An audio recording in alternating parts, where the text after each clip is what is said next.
Welcome to episode 3 of our Dark Sun D&D campaign. I will be your game master, leading you through the scorched and pitiless world of Anvils. Say hi to my poor souls of this pitiless world. Hi, poor souls. Hello. Where we last left our adventurers, they had just met the Red Magia tribe. After their land barge had become bogged down in the burning pits of jellyfish-like monsters known as floaters. They were contacted by a secret elven tribe of hunters known as the Red Magia. Our party met the blind seer Deandir, who had recently assumed his position as leader. Each member of our party was given a black obsidian coin associated with ancient and forbidden defiler magics, and were warned that something terrible approaches, something that casts a shadow across the whole of the tablelands. So, as our land barge approaches the Ironworkers Guild on a mission to do an arms deal at the behest of the Red Magia tribe, the party immediately notices eerie silence creeping across the land. Though what should be an opulent and decadent guild house has almost no workers, no slaves tilling the field. In fact, the roads are almost covered in dust, which should be meticulously maintained. As the land barge approaches, biting gnats in dark clouds hover above every living being, biting and scratching at our party and their associates. Big brass silos, normally full of dead gnats and living insects alike, to feed the cavalry and the beasts of burden of the Ironworkers Guild. Everything is in shambles. This is not a well-maintained or well-facilitated facility at all. Very unusual for the opulent Ironworkers Guild, which controls the steel trade. A bright and miserable sun casts its rays upon the land. You notice that something dark on the horizon, an approaching storm, most likely. Myopides remarks, "Lavandus, we'll wait here. You take a volunteer with you. Go see why no slave has come to relieve us. Our beasts of burden should be seen to. We should be seen to stables. We are guests here. We are merchants and traders. We are not being treated like such. Lamandus, take a volunteer with you." Right away. So Lamandus hops off the land barge and motions to the party. Does anyone want to accompany Lamandus, the reinsman and beastmaster of the land barge? Lamandus nods to you, and because you hold more social authority than he does as a mere reinsman, he'll look to you during the conversation. So as you approach the slave pens, they too are eerily empty, which should be bustling with life and the crack of a slave master's whip. You see but a few, not even a dozen, a few withered slaves in terrible condition. And outside stands the slave master, who looks shocked to see people approach. Hello. We're traveling and we received no acceptance. What is the deal with this? Roads are dangerous this time. What brings you here? You should find shelter and quick. That dark sky doesn't look friendly. We came here for shelter. I don't think the master's accepting guests, but you're free to walk up and ask, I suppose. Make your business known. They will not treat you as friends as such. And with that, he kind of assumes his post, not wanting to overspeak or say something he shouldn't. He's clearly secretive and holding something back. Very odd. Myopides hops off the land barge himself, creating a thick cloud of dust as his overweight body lands on the ill-maintained roads, now swept over with dunes. And Myopides will make his way. As seeing you not get results and the slave master return to his post. What seems to be the trouble here? Myopides looks to you, Colonel. He says they're not accepting guests. He said that we can go talk to the owner of these lands, but he said we will probably be not welcome. I've never known the Ironworkers Guild to turn down a business deal. How strange. As he swats at the gnats that bite the back of his neck. Let's collect our regards before we continue onward. Moppity stands at the side of the road and motions to everyone, the party and guards alike. Come forward. Lamandus, see to the beast. We'll be back soon with news. And Lamandus nods and tends to the Mid-Thalat, the big Ankylosaurus-like monster. So, what's the plan? We must gain admittance to this guild house. The most unusual. They don't seem eager to do business with me. Did you offend them at some point? Me? No. I am a master of decorum, and he kind of flips his hair back. I see. Thinks to himself, if only I had hair like that. Yeah. Oh. Whoa! Hey. Yeah, he's got a new model. Lepides, the half-giant. I was just making a joke so you could teleport it over. Yeah, that's what I was saying too. He just appears in a cloud of dust.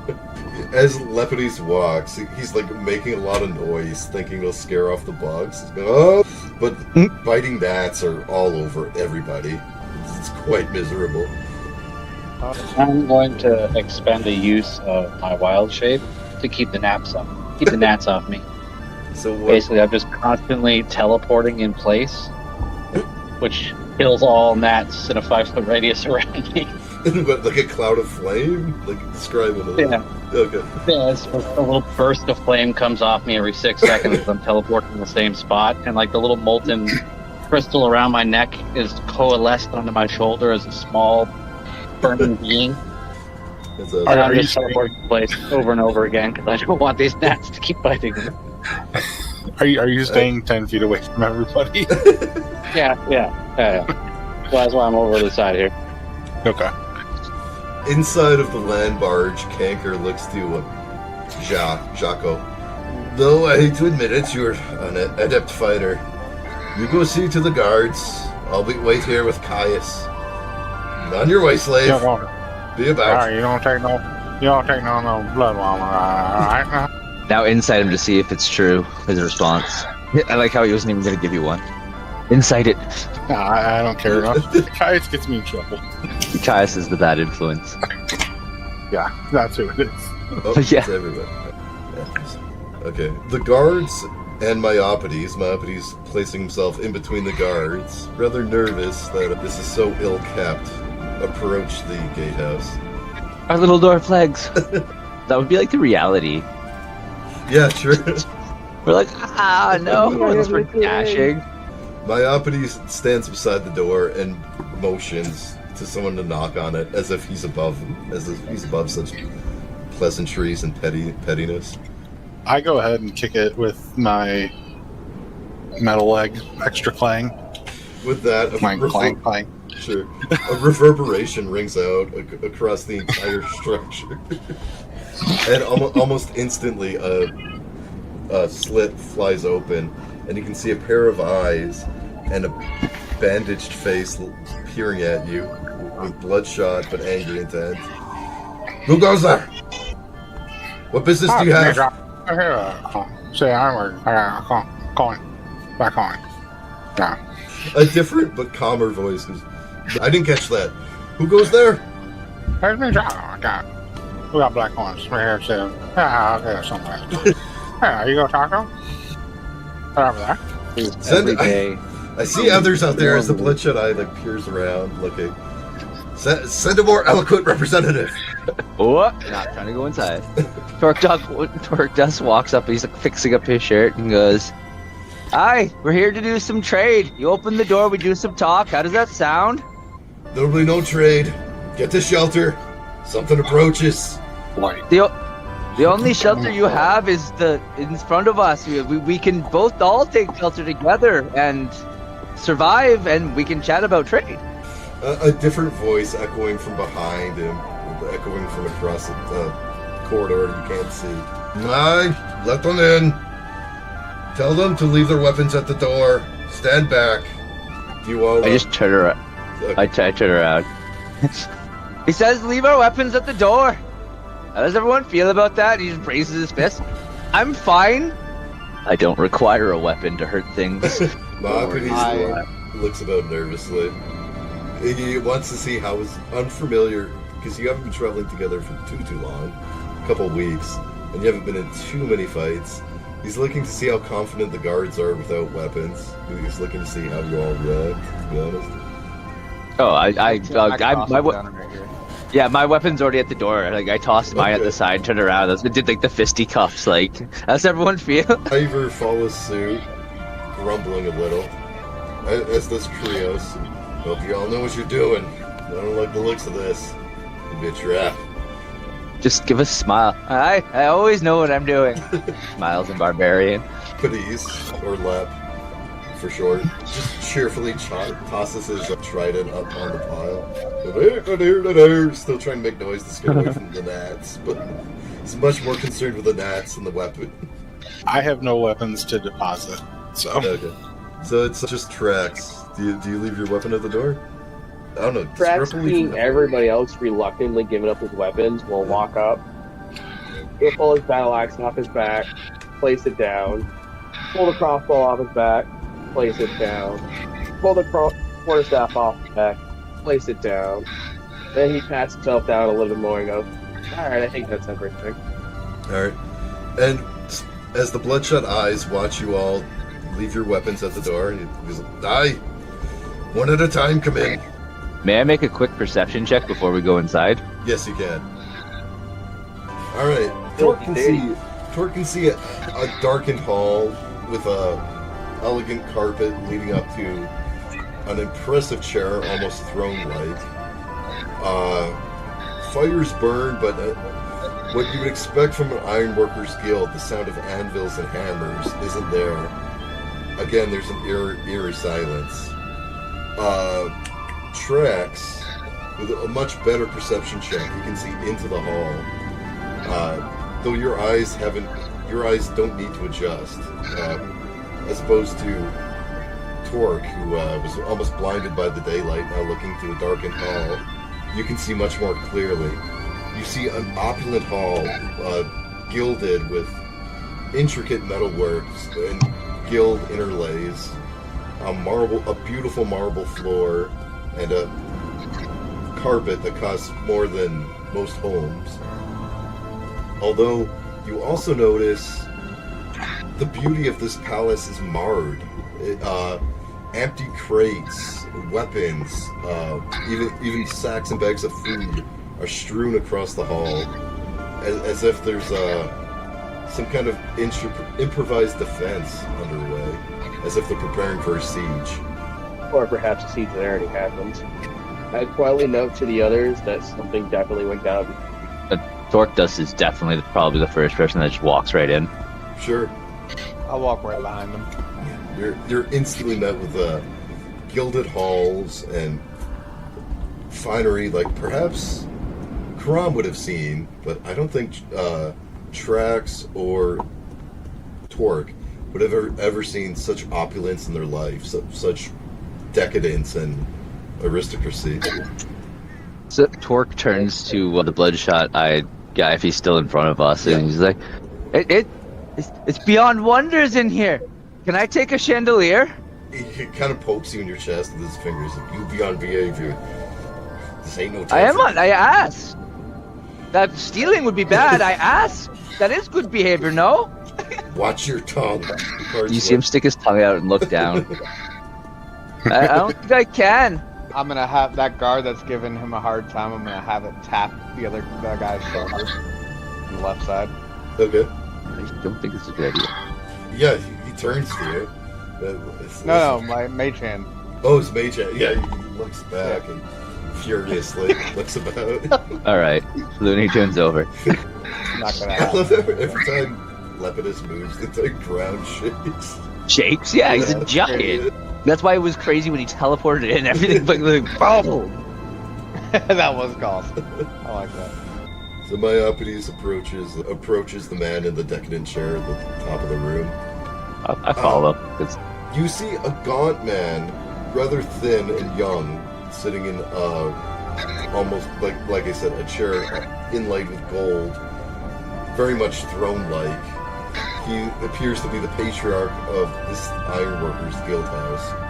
Beside him stands a man, close-shaven blonde hair and a handlebar blonde mustache, beginning to gray at the tips, at the ends.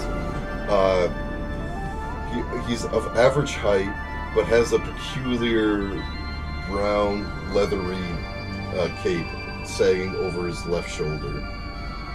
Can everyone make a history check?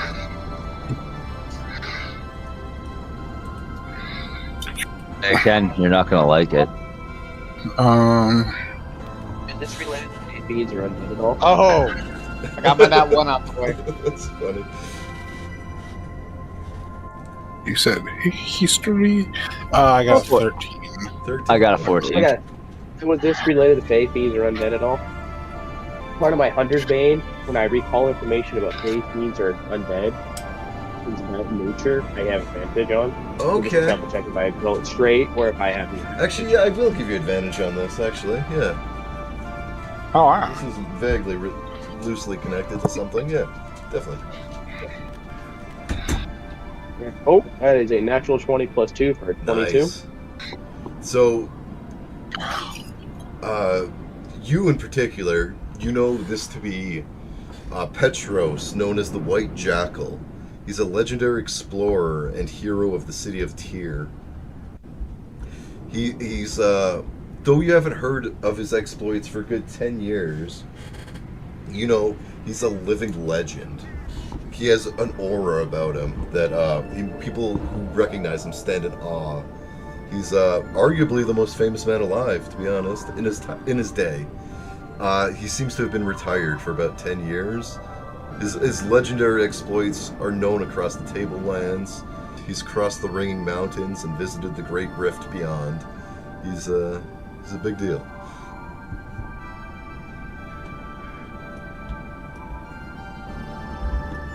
I will sit back silently in the reverence of being in presence of basically a god amongst us. What's the threshold myself momentarily. for knowing anything about him?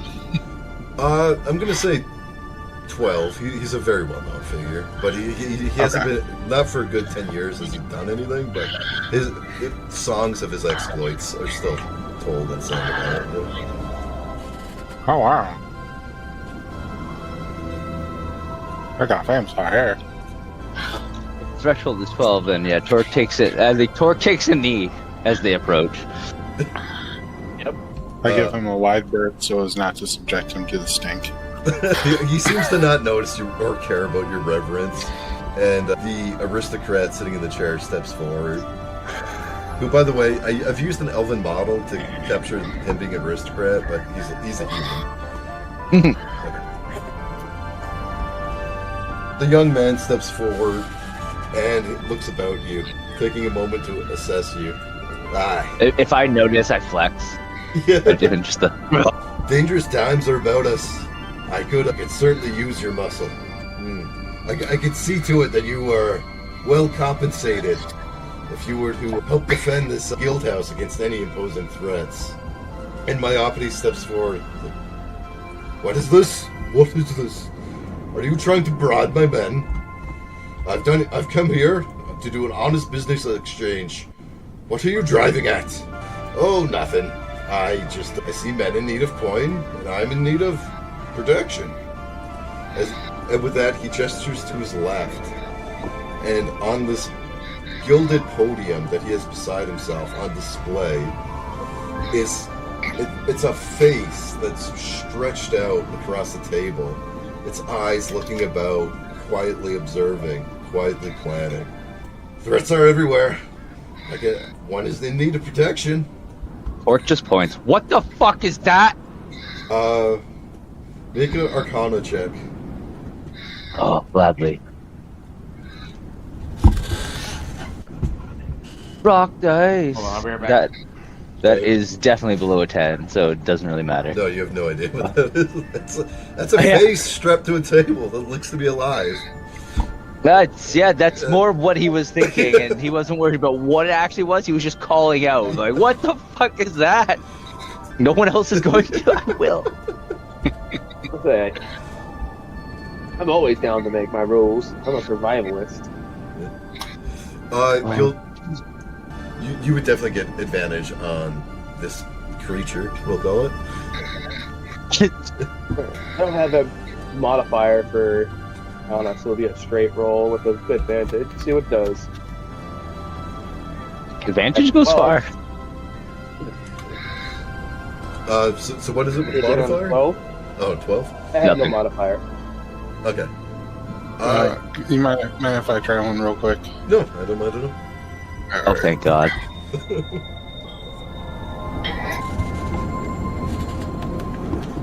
I'm wise. I am not smart. Wow, You it's seem not to straight forget down, something right? as you look at it. I'll give it a shot. Let's see. Alright, so our best right now is a 12. Go 16. 16s? What do you got a plus to it? Plus 3, 19. 19. That's pretty damn good. You have heard tales, hushed whispers, of an assassin, of a league of assassins that exists beyond the Ringing Mountains. Some kind of face changers, but you don't know more than that. As Jackal approaches it has eyes that are very alert, and it watches you approach it. So can I insight it to see if it's in pain? But yeah, roll me an insight. Oh my God. Oh my God. Oh yeah.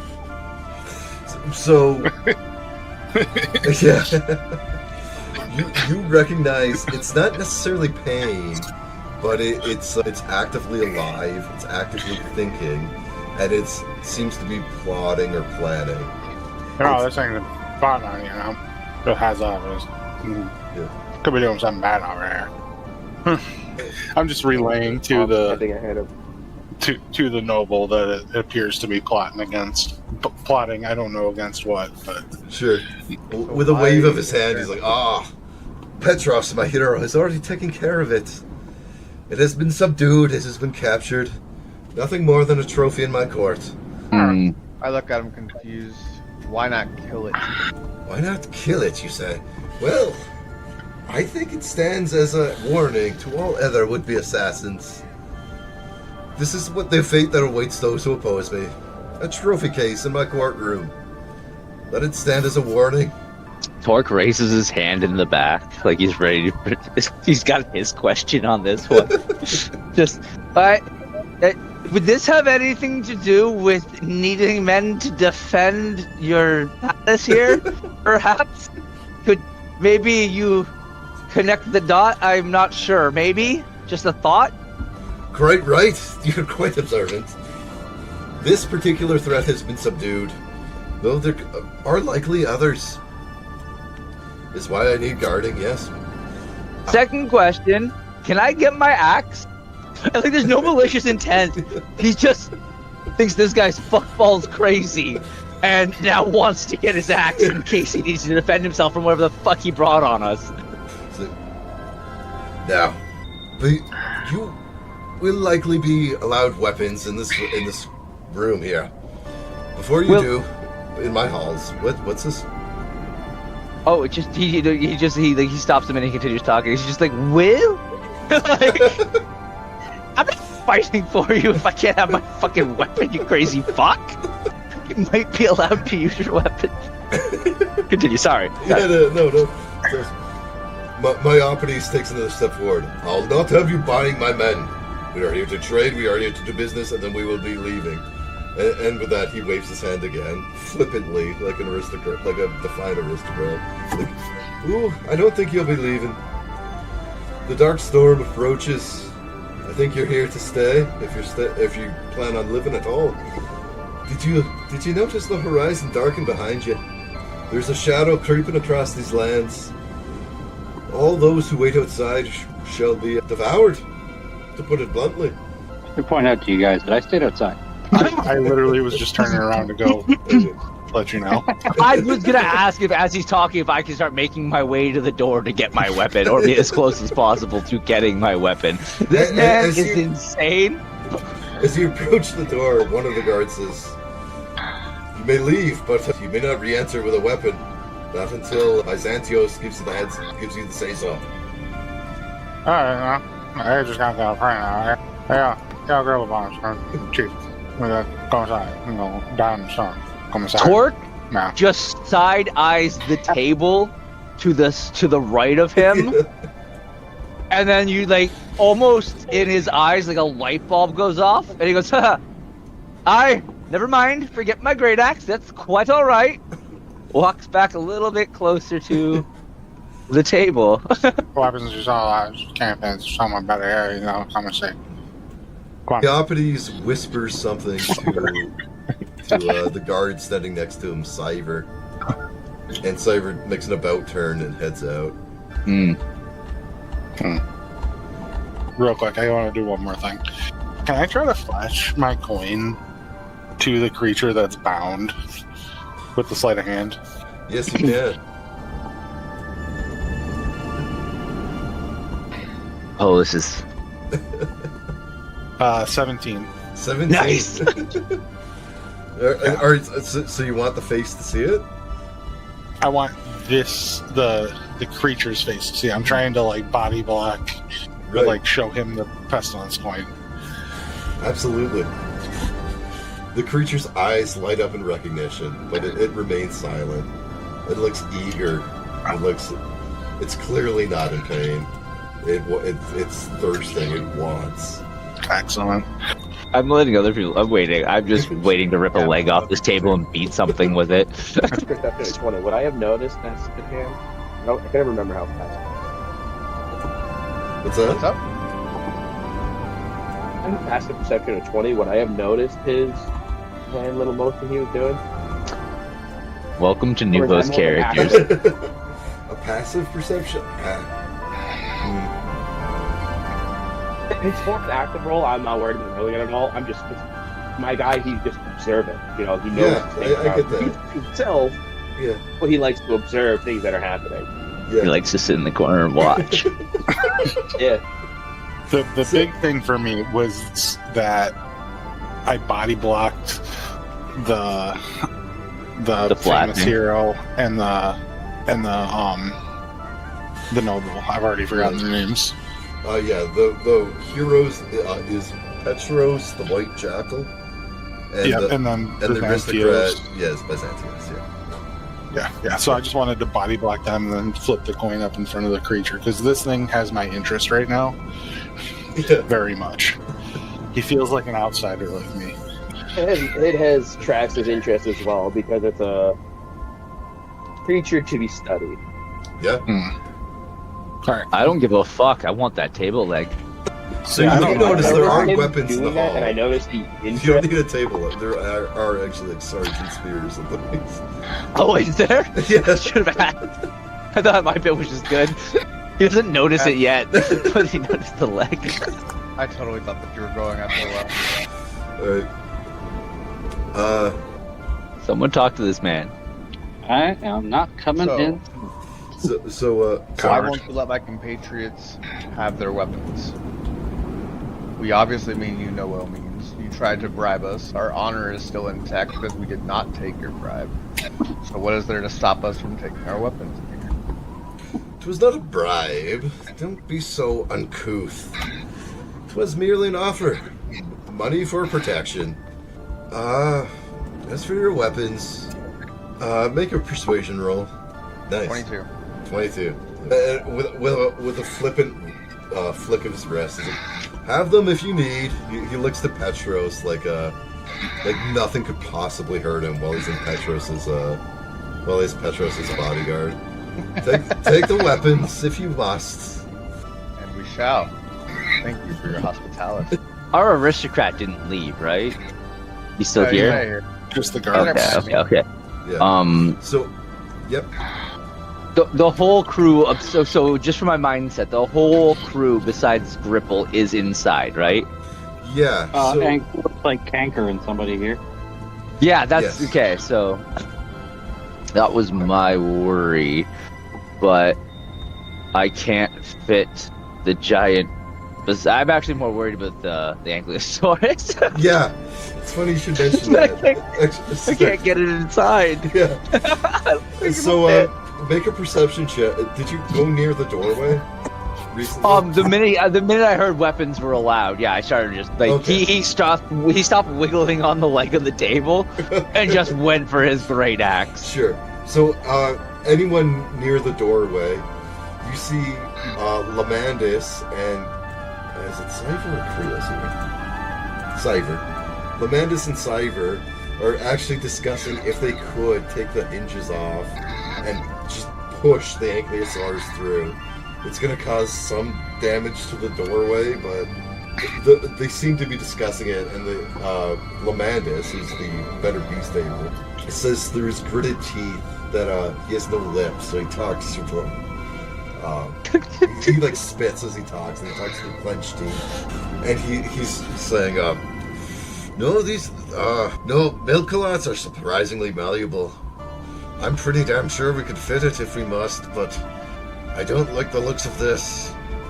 If we lose that milk-a-lot, we are stranded in the desert without food or aid. That is our livelihood. Our lives depend on that thing's protection, and I say we could get it in the hall. If stuck between a rock and a hard place, we could fit the milk-a-lot in. Take these hinges off. A little bit of elbow grease. I'm sure we could. Oh, this is gonna be hilarious. I hear the talking between the two, and great. The minute he hears the overtalk, and what's the name of the creature again? It's a milk-a-lot. Milk-a-lot. Yeah, Yeah. Milk-a-lot. Okay, he starts charging back to the aristocrat, like dashing. Hi, we have some problems that we could fix, but would it be okay? Because I don't want to damage any of your fine structure, but I'm pretty sure we can fix it. If we leave our Migalot outside, we are fucked. And we think we can get it inside if that's, again, okay with you, because I would hate for you to turn and see us removing your doors with no idea of why we're doing so. You want to bring a beast in these halls? My opulent fine halls? You wish to have a beast shitting in them? Is that what you're proposing, sir? He smiles and nods like 3 times, like, yep. Yeah, don't worry about that. I'll clean up that shit. Don't you worry. And then he hand covers his mouth to look at the aristocrat as he like thumb points towards Zako, and he's like, I'm pretty sure he eats the stuff. It'll be fine. Have you smelt him? Like, we keep him away from the hey, get back! I thought you want to smell me. I'll go back now. Don't you worry now. Yeah, that's it. Yeah. He adds that. Okay. So, Byzantios, the aristocrat, he makes a sneering face. He's like, absolutely not. I've been a generous host as of now. I've allowed you your weapons. I've allowed you your peace. Looks to Petros. If these fools attempt to damage my doors or move a beast into my halls, please see to it that they cease their stupidity immediately. Myopides turns his overweight neck with a goiter on it that jiggles as he turns. And Myopides says, what makes you so afraid? Surely not some dust storm. We've survived dust storms and worse. What has happened to these lands, these halls, that has you hold up like a rat? And the aristocrat sneers at that.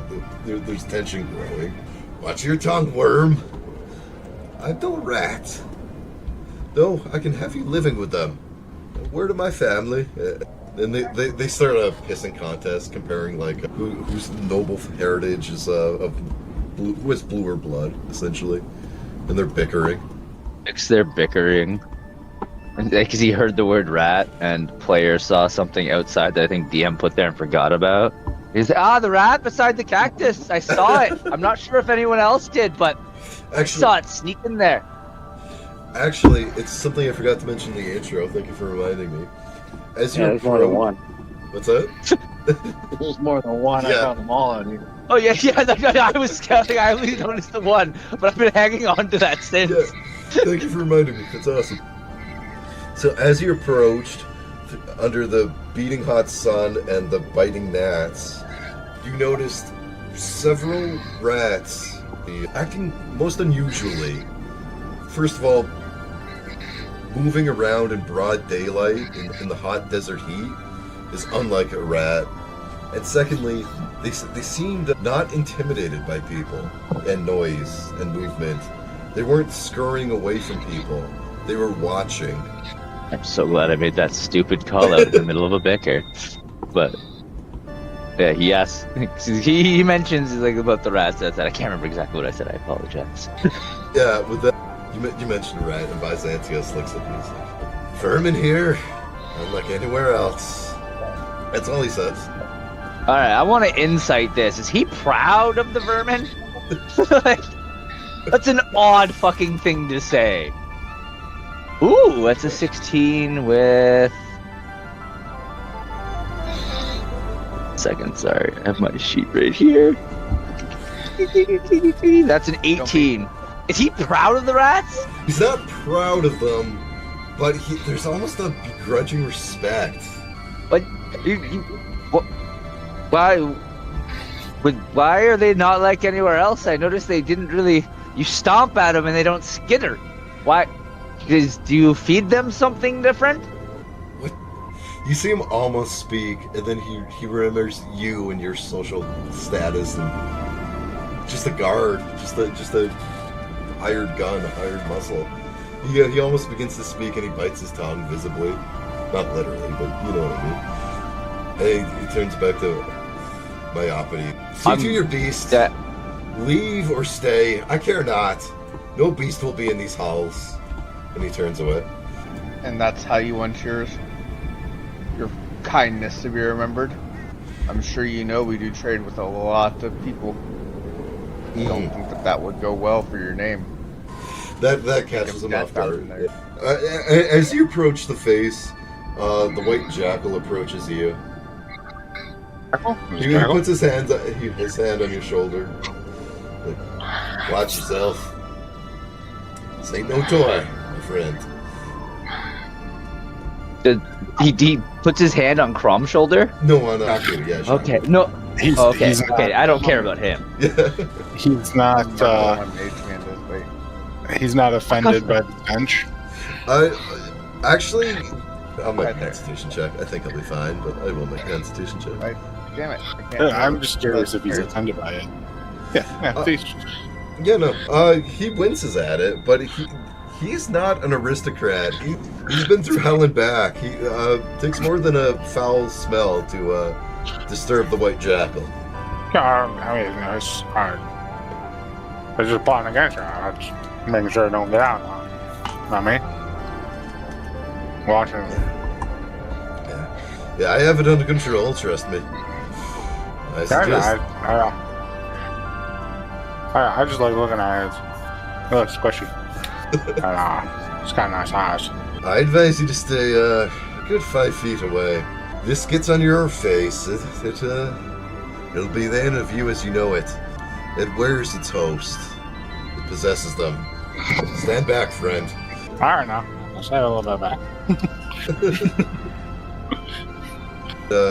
Sorry, I got distracted with the face. Crom just was talking to Byzantios. Byzantios looks around, almost at a loss for words, which is unusual for this aristocrat. He says reluctantly,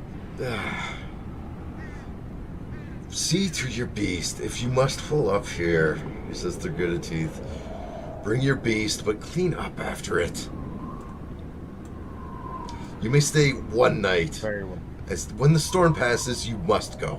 Torque immediately just charges off to go do what he can to help with getting the door off. Yeah. He assumes someone else is going to go notify the rest. He's the muscle. Right. So the guard Krios comes out to notify Lamandus and Cyver, who are outside already discussing the matter. And immediately they set about to work.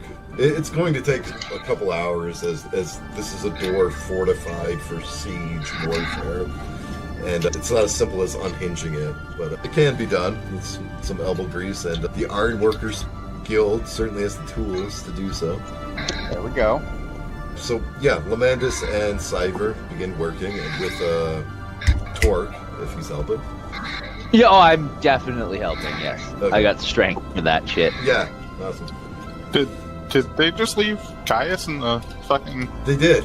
You see Canker in the hall, and he's quietly observing the face, not saying much. This is not good. You do notice Canker has an interest in the face. Is he distracted? I guess. He's looking at the face. I'm gonna try to scoot back out of the hall and see if I can't get into his chest with my metal leg. Okay. I'm not trying to distract from anything. I just want to at least try once to at least unlock the door, because, you know, he's been taking Caius's blood. Yeah. Are you making your way down the road now? Yeah. Yep. Okay. Well, as you make your way down the road, you notice there's been talk about saving the beast, the Milkalot, but the slave pen is housing slaves, and no one has seemed to express any interest or concern about their well-being when the storm comes. Yeah, which is why I'm taking that into account right now. Because the slave pen's just like the back of the, like where I've been, right? No, I mean the other building with the cages on it.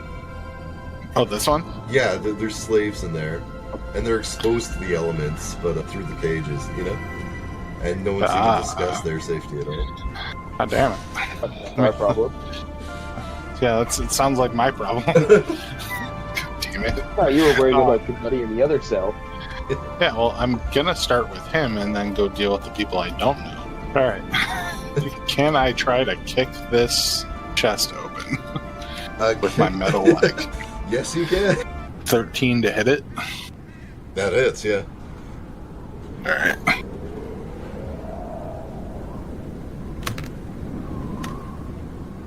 And then that's 6 damage. 6 damage. You make a sizable dent into the face of it. It has a metal covering and a lock with something engraved on the center of it. And as you kick it, the engraving lights up, and it sprays a bluish liquid on you, and you take 2d10 acid damage. 2d10? Yeah.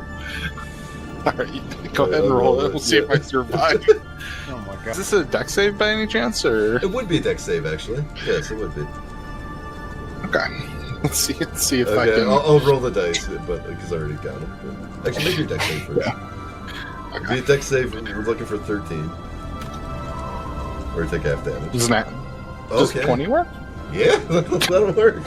So I was going to say, if you succeed, you take half damage, but with a natural 20, you dodge it entirely. So the acid... So I'm not even painted? No. The acid sprays on the cage behind you, and you know, sickening smell like smelting metal fills the air like a melted iron, and this is the damage you would have taken. Yeah. Anyways, the cage behind you is notably it shrinks under the corrosive acid underneath it, but you're fine. And Kais looks at you, you damnable fool! Alright. I've got an idea. Can I drag Sorry, I need to do this. I need to get him out of here at some point. It's my only goal right now. Can I pull the case over so I can try to... or the chest over so I can try to melt Caius's? You're gonna... Oh god. Yeah, but you know it's gonna spring Caius as well. Yeah, it's likely to, I guess. But what? Caius, you think you can take a little bit of acid damage? You think you can handle it? Yeah, right now. He looks at the iron cage, boiling under the corrosive acid. It's like, I don't want that stuff on me, man. You sure not? I mean, you might die out here. Doesn't sound like they're gonna let anybody else in. Caius has no idea about an approaching storm or anything. Yeah. No, There's I don't want to be... a big old storm coming. Gotta get you out here, get you inside. They don't give no shit about safe time. We gotta get you out. You gotta help me get other safe time. You know what I mean? Sorry, I didn't catch a word of it. I'm trying to get him to agree to this because I want his help in getting the other slaves out of the... Yeah. Minor side quest. Yeah. Make a persuasion roll. That's a 4. Oh, no modifier. maybe less. Yeah, that's a 4. All right. No, I'm quite content having skin. That's quite all right. I try. Won't probably die. All right, bye. Okay, you can get away from me for a minute. Yeah, sure. So, in the meantime, Myopides and Canker are whispering to one another, and the aristocrat seems oblivious. He's just cheerfully eating an apple, sitting in his chair, like a petulant child. Okay. I'm just working away on the door. Sure. I Okay. trying to figure out where Trax would have been during this time. What's that? Pius, I'm trying to think, he wouldn't have helped with the door, but he grabbed his weapons. I don't know if he would have come back inside or not. I don't want to explain. I know what they're talking about. I think I would have been outside trying to figure out what it is that's coming. Trax, as he looks at the horizon, something dark and foreboding is definitely approaching. It's darkening the skies in the immediate vicinity. What was once on the horizon, it now seems imminent.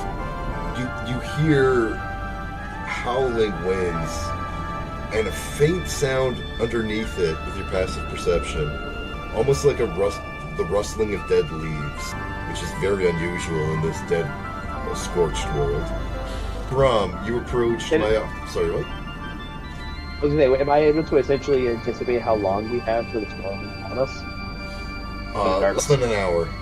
So you'll turn to the group that's working on the door and be like, we're gonna want to hurry up. This shit's on top of us. We need to put freeze the lightning and get this completed. Cyver nods. I'm trying. Torque, can you make me a strength check with advantage? I would love to. Man. Noise. 15. Yeah, I believe that's over 20, but one second. It'd be athletics, actually. Athletics. Yeah, athletics. Yeah, so that's a 20. Nice. Okay. With that, and the help of Lamandus and Cyver, you guys have actually unhinged the door. Unhinged the door, and made a space maybe wide enough for the Milcolent to fit through. Lamandus seems assured that the beast can fit in surprisingly tight spaces. So with that, Lamandus makes his way to the Milcolot, and whoops, what am I doing? As they finish taking the door off, Yeah. Trax is gonna look at Torque does and go, so we're gonna have enough time to put the door back on before the storm? So we're gonna damn try. Torque just shrugs as he goes and grabs his great axe now because he just finally is untapped. So Lamandus, sorry, continue. Oh, I was going to say, don't forget about the Crom. Yes. Good point. So, Crom, as you approach, Myopides and Canker whispering to one another. They hush up as you approach, but you can make a perception check to see what you caught before they notice your approach and quieted themselves. 11. Do you have a modifier in perception?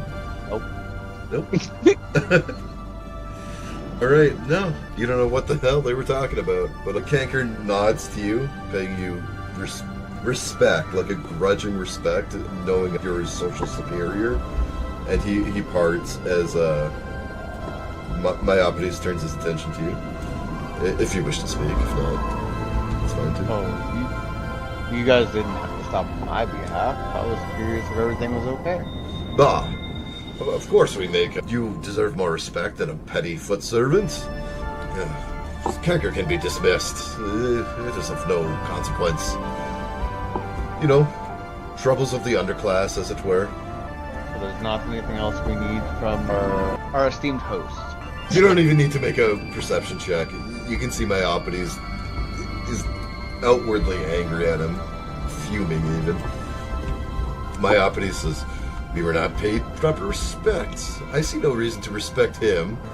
It is best not to debase ourselves, seeking the approval of one who does not understand the proper decorum of a court. Now, I appreciate your loyalty. Unlike that guard Cyver, you seemed untempted by his proposition of a bribe. I can respect this. I believe I can trust you if things were to go sideways, as it were. Is this true? I would hope so. Yes. Then nothing more to discuss. And he turns his attention to just observing the hall, observing the maps and things that are around. Very well. Yes. So, Rainsman Lamandus, the Beastmaster of the land barge, has unhooked the beast from the land barge and has brought it up to the entryway and has begun the process, with Cyber's help, of trying to push the beast through this rather slim doorway. I made sure I stayed outside just to help push. Okay, awesome. Yeah. I want to be part of this process. Rainsman Lamandus is in front of it, consoling it and tempting it with buckets of dead insects and gnats and other grubs. Where did I put them in? Yeah, there he is. Okay. He's inside, feeding it and consoling it as you two push it from behind. Torque, can you make me a strength check with advantage? Yes, I can. Pushing on the booty. That is a nat 20 with a 25. And with that, He did so. For the description, he is like shoulder heaving, hand on the scales from underneath, pushing, just kicking his little legs. And he's there for support, but you are definitely doing most of the work. you can, your incredible strength. You actually feel the beast like almost left as you heave and hoe. And with that, the beast, though it groans and complains, with that, the beast groaning and complaining is pushed inside to the guildhouse halls. I turn to the guard and the guy, that's how you do it. A little bit of leverage, you get under and push.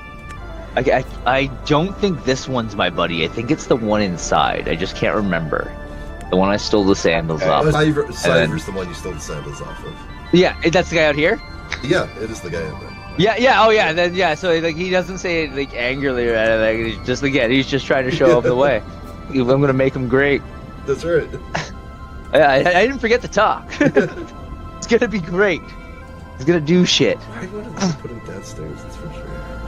He's putting him upstairs. I don't think we'll be able to get him up the staircase. Oh god, they're not like cows, right? I don't know what that means. No, I don't even know if it's true. It's just a joke that you get a cow like up or down something, you can't get them back down the same direction after. Yeah, basically have him come out in reverse. Yeah. There's too much collision in that below room. While you do that, I'm gonna turn to Grimple and be like, Sure. You still worried about the scimitar? You should probably get inside. We can't help you if you're out here. He's just sitting on the bottom step, petting his scimitar. No response? First, they asked me to admit defeat in the ways of the Forge. And now they ask me to give up my scimitar. Hi, new development. You can bring your scimitar in. It's okay. Oh, okay. My next step was raging and just picking him up, petting him, and walking inside. That was all I needed, was to be allowed to bring my weapon in. I don't worry. I was gonna cover it. Look at that. We can keep our weapons. They seem to have a bunch of weapons on the table. The first thing he wants to do when you're done is see if they're better. These are quality weapons, but no, they're not up to the standard of the Village of the Flames Beneath. Happy tier. Yeah, they're quality, but they're not anything you haven't seen before. Redemption moment. Gets a little bit of pride back. Yeah, he doesn't want us to get up and go, how'd you get up here? We haven't even named this poor beast yet, guys. We're failing. Oh, good.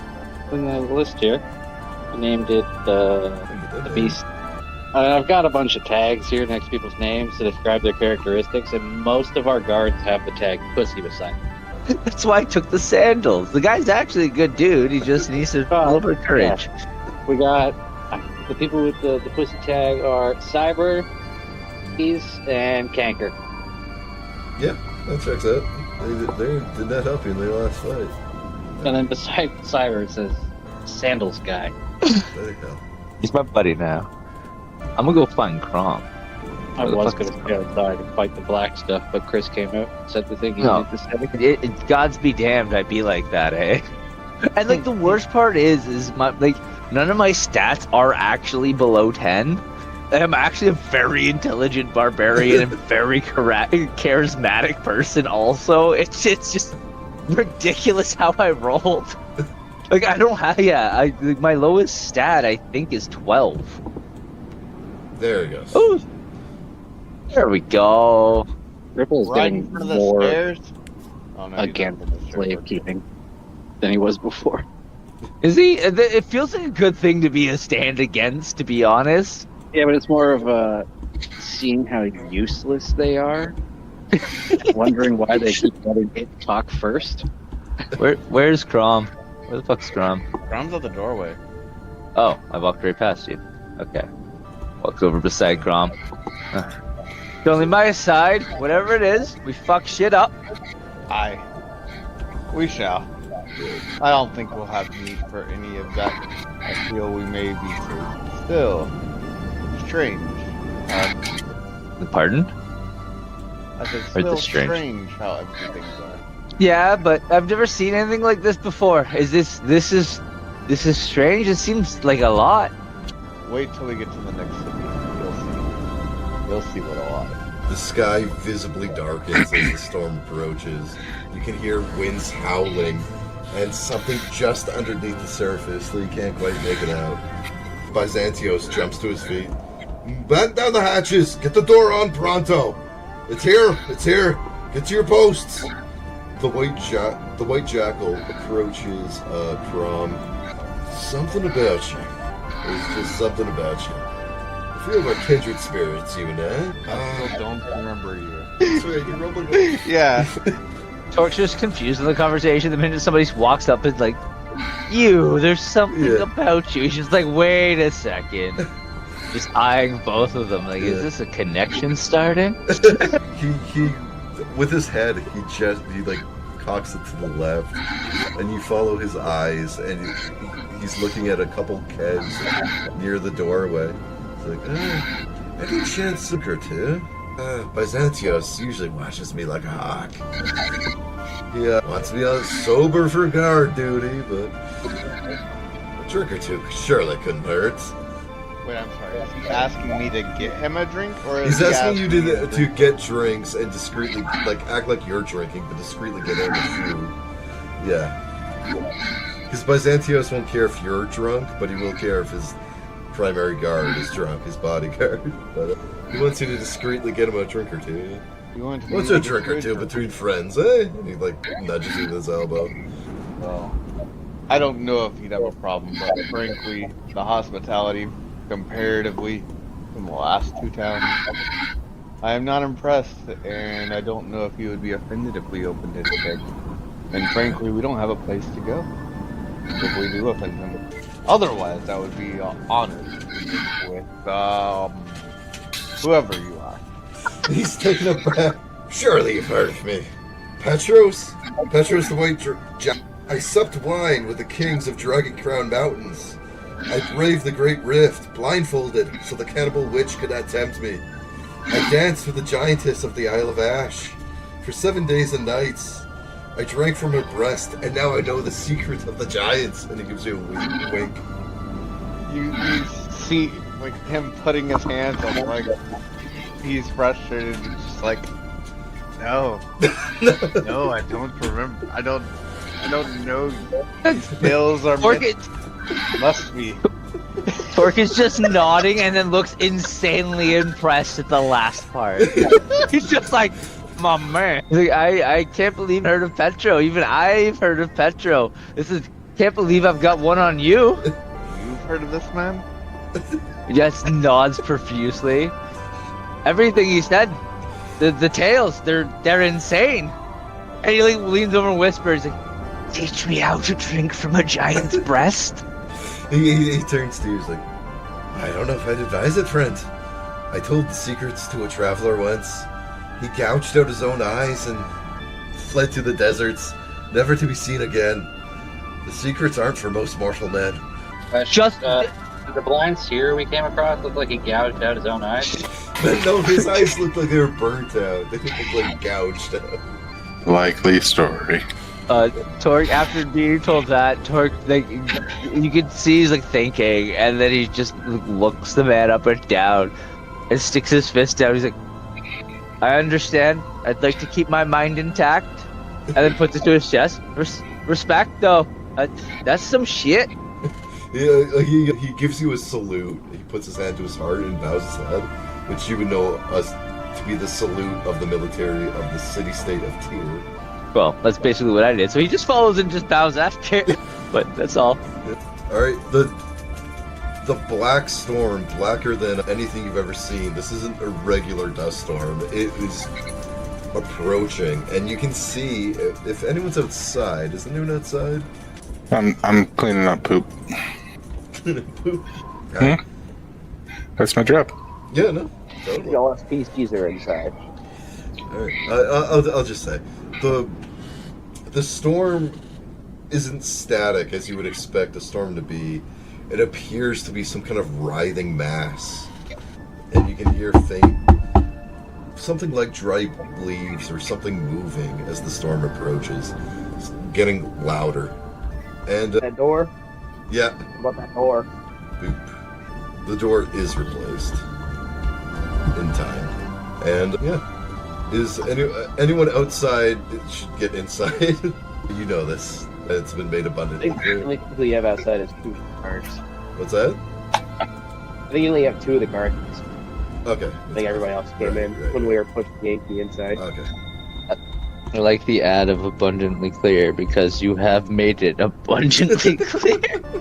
When he was freeing the slaves. Pretty sure he got back.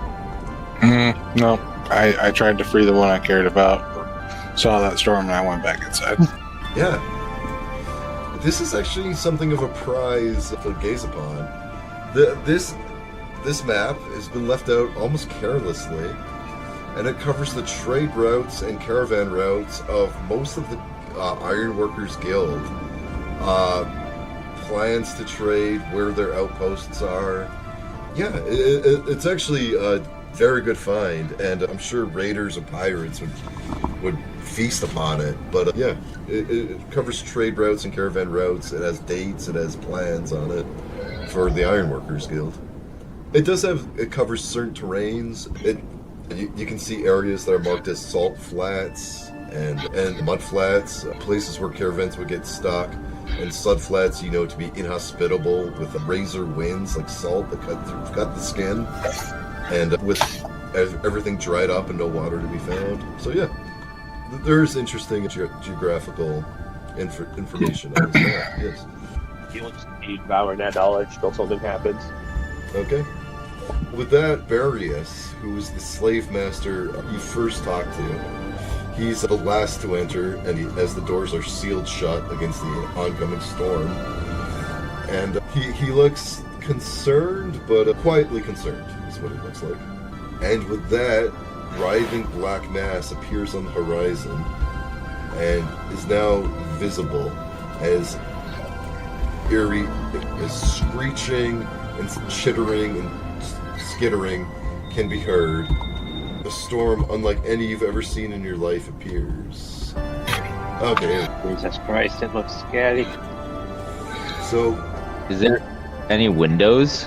I know there's none on the build, but there should be. There's windows that are boarded up, but Okay. you can see through little slit. You can see little slivers of what was once daylight is now darkened skies, but you can see outside. Torque's going over to the window.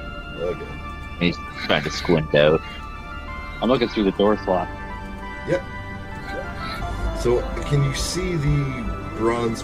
Yes, you can. You can see the bronze silos that are full of dead and decaying gnats. They're usually reserved for Inex, which are beasts of burden, primarily used to pull chariots and caravans. They're also good feed for, as you would know, Milkalots, the Ankylosaurus creature that was your own land march. As you gaze out to the brass silos, you see a writhing mass of rats in a tornado approaching, and as they approach the silos, they literally splatter against it, or some skitter on top, and they bite and they gnaw, and they're getting in through the cracks of the silo and spilling inwards as the silo was assaulted by the splattering and wet noise of rats hitting its bronze siding. Holy fuck!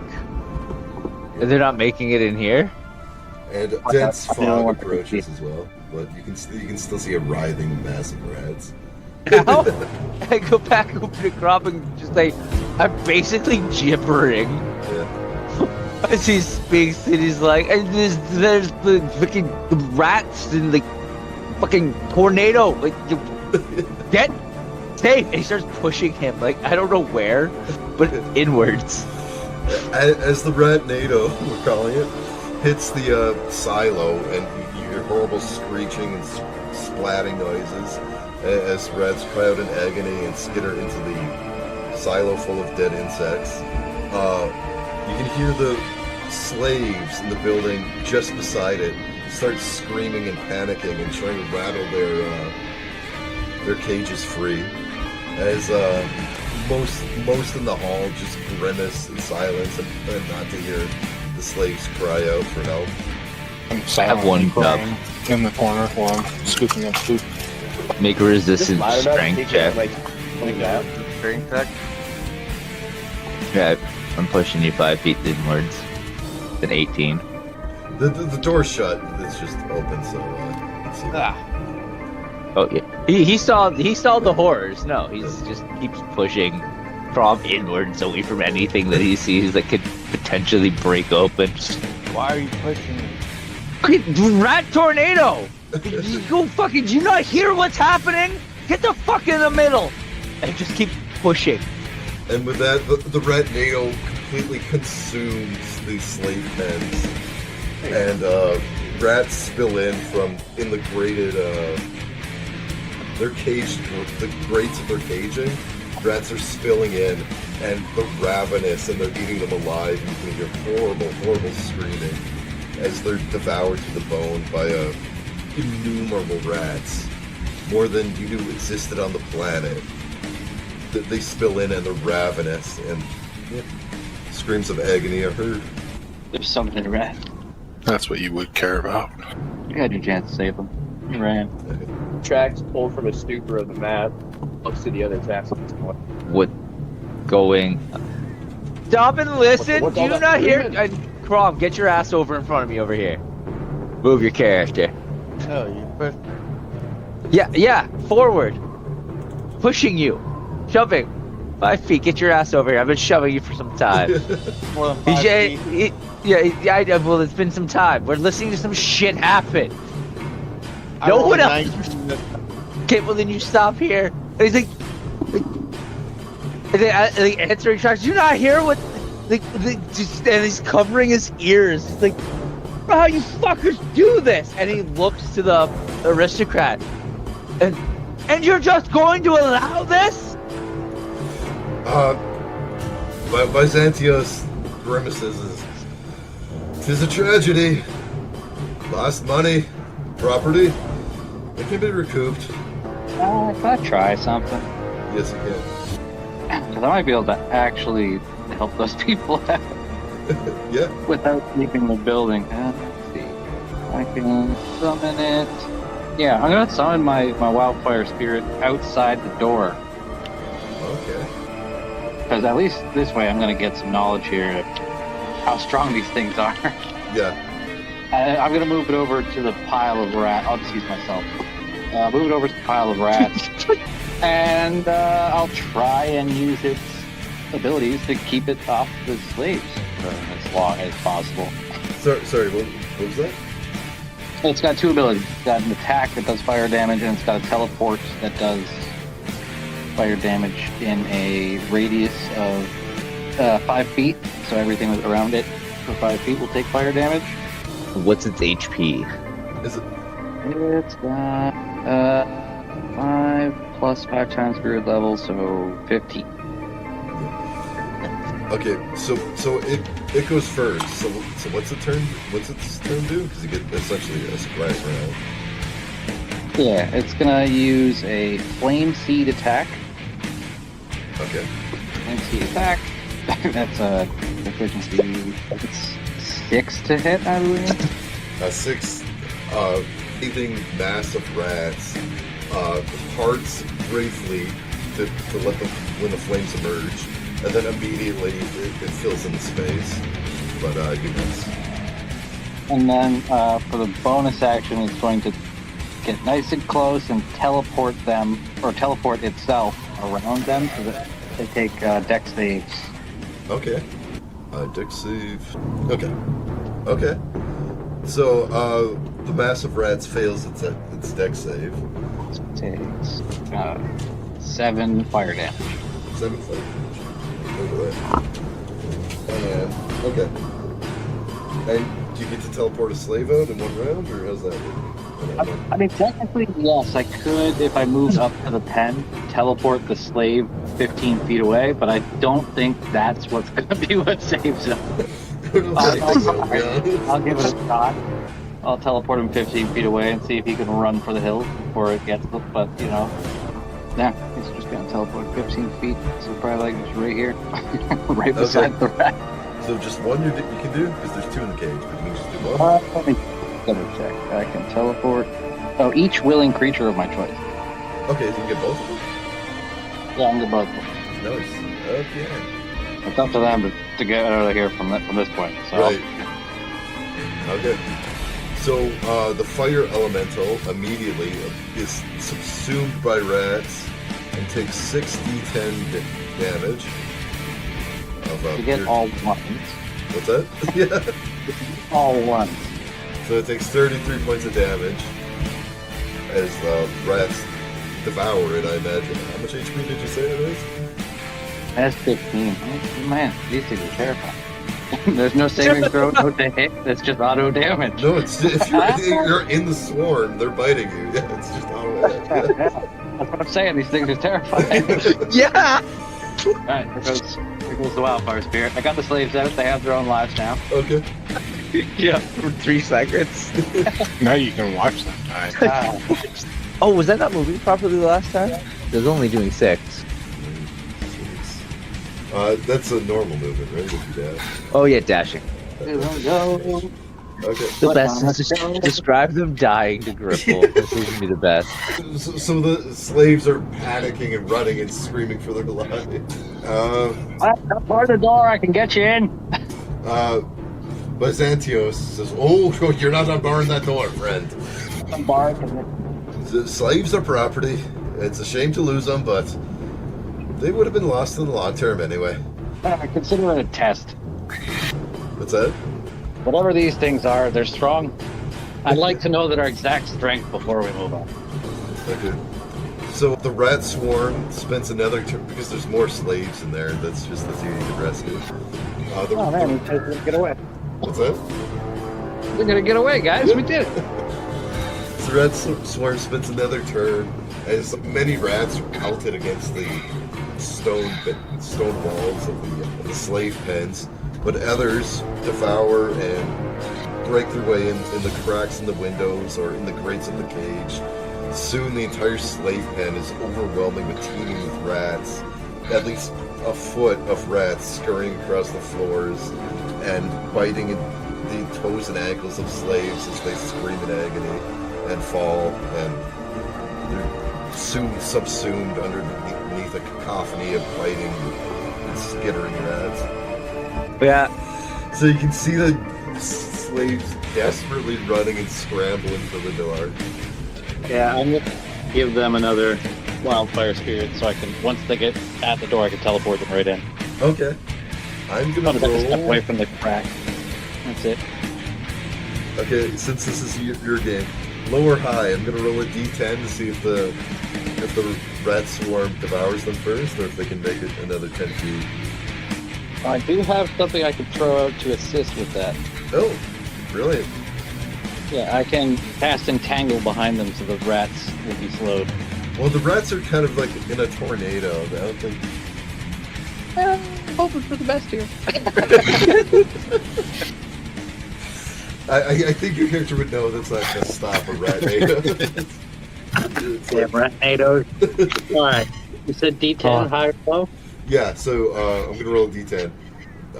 obviously, 1 or 5. Like, do you want high or low? I want whatever Chris says. You want high always. Oh, yeah, I always do take that. You're right. 8. Yeah, the Rat's Storm is still concerned with tearing down the slave pens. You can hear screaming and cries of agony, but these 2 slaves do make it to the door. Yeah, and we get to teleport them inside. Torque has so many questions. There's not enough time to fill his agenda of questions about this. Now, once they are teleported, I will close this slot because I no longer the tornado coming. Put it in. All right. So, since you said this is lost money, I suppose these are mine now. He looks charmed by that. Well played, sir. You're a gambler, man, I guess. He clearly doesn't value the lives. He enjoys the game of it. He nods. Have him. I was going to have them either way, but yeah. And with that, the screeching intensifies as the rat swarm approaches the very halls that you're in. That's the fun part. I'm needing our milk lot Betty, by the way. Betty? In case anyone was curious. Yes, it's Betty. Nobody fucked with Betty. Because I definitely would have came up. It would be a problem for days. He would have came up with a fucking name. Sure. Yeah, Lamandus is indifferent to the animal. He takes care of it, but it's World's ending. Rats are killing everything. My biggest worry. We never gave it a name. God damn, that is horrifying. Like, Jesus Christ. yeah. So many rats. Sorry, what?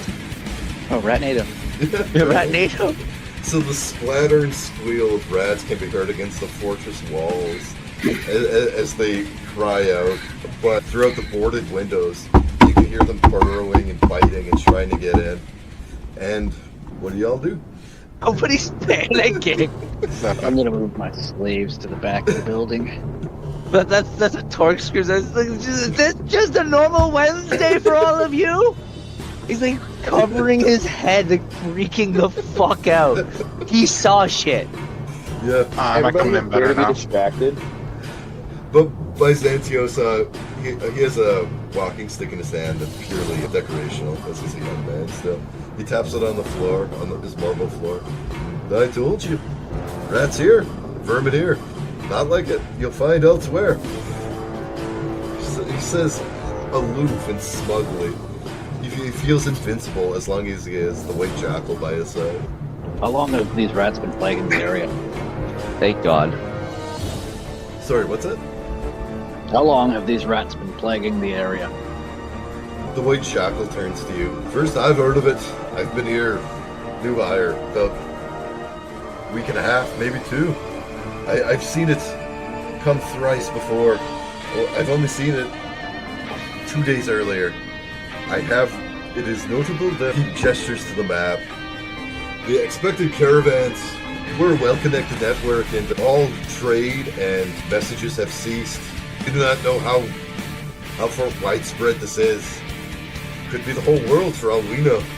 I haven't seen it around my village.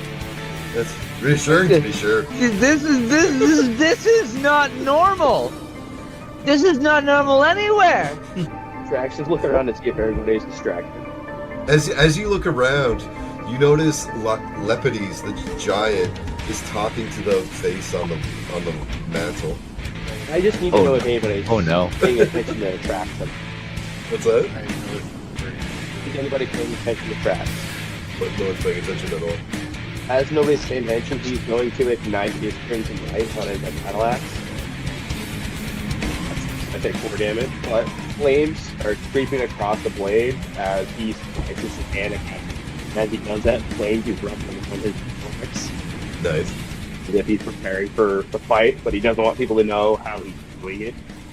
I know how you did, You didn't see anything.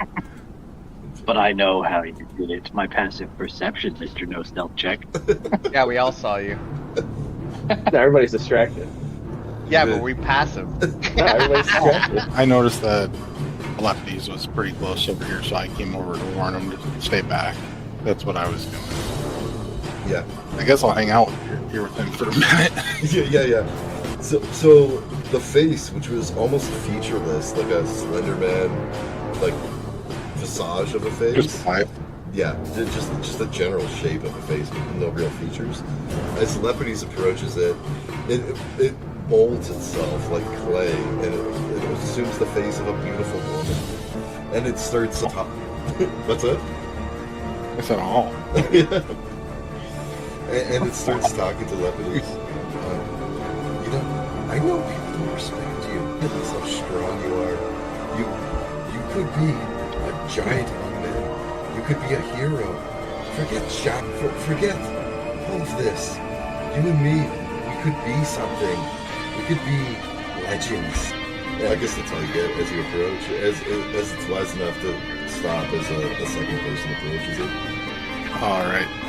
Though the windows are boarded up, rats are clawing and biting at the boards, and a few are spilling through now the holes. People, Cyver and Cryos, are trying to repair the boards as they get chewed through and rats spill through, but a few do spill through. Yeah, as though he still seems infatuated with the talking face. He does acknowledges you're there and makes no move to approach it. Alright now. Good call. Alright, As the rats make it through, yeah. can I dash over that way? Yes, you can. And then I'll need people to roll initiative. As he sees the rats pour through, he just turns around. He's like, and the friend elbows Crom. Aye, ready yourself. Turns around, dashes towards as he screams out, like, "Aye, you skivy fuck! You're not welcome in here!" And activates his rage. Yeah.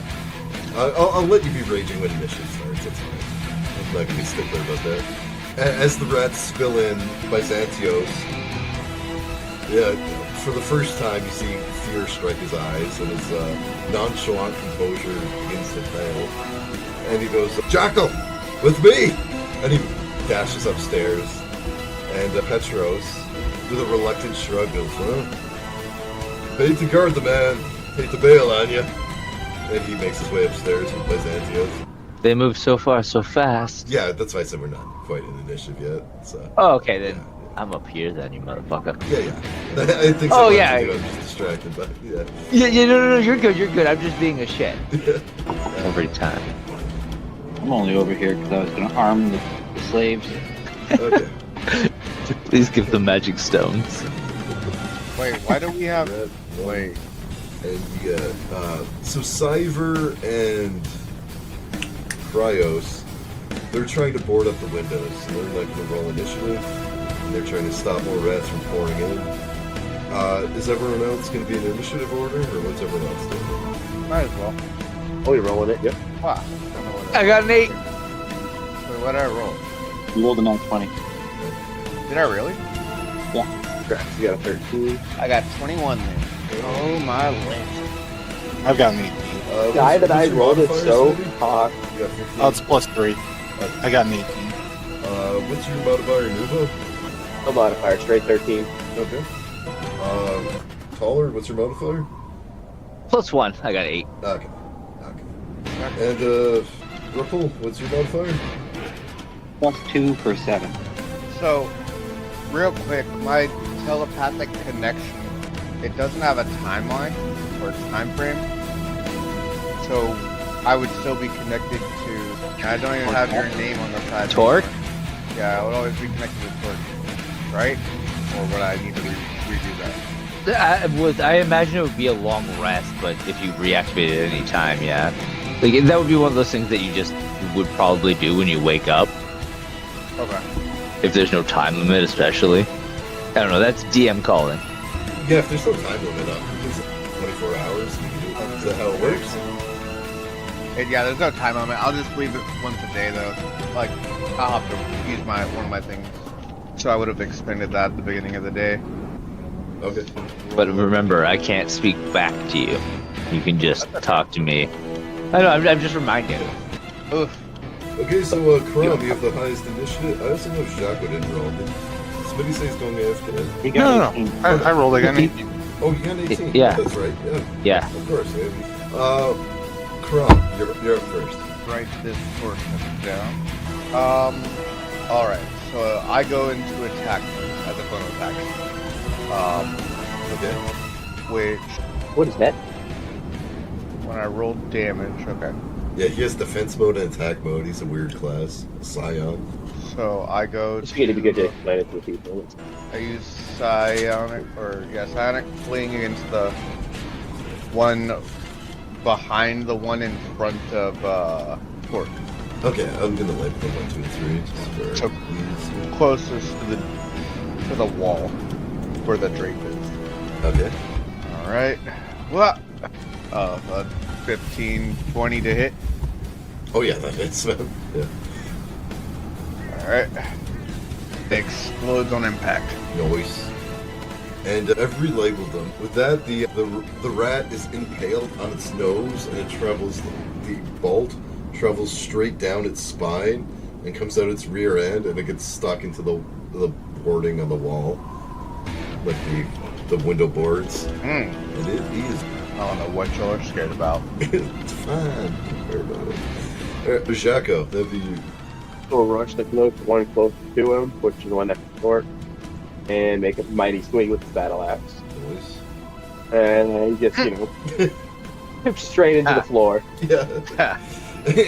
You go straight into the floor and you crack the immaculate marble floor.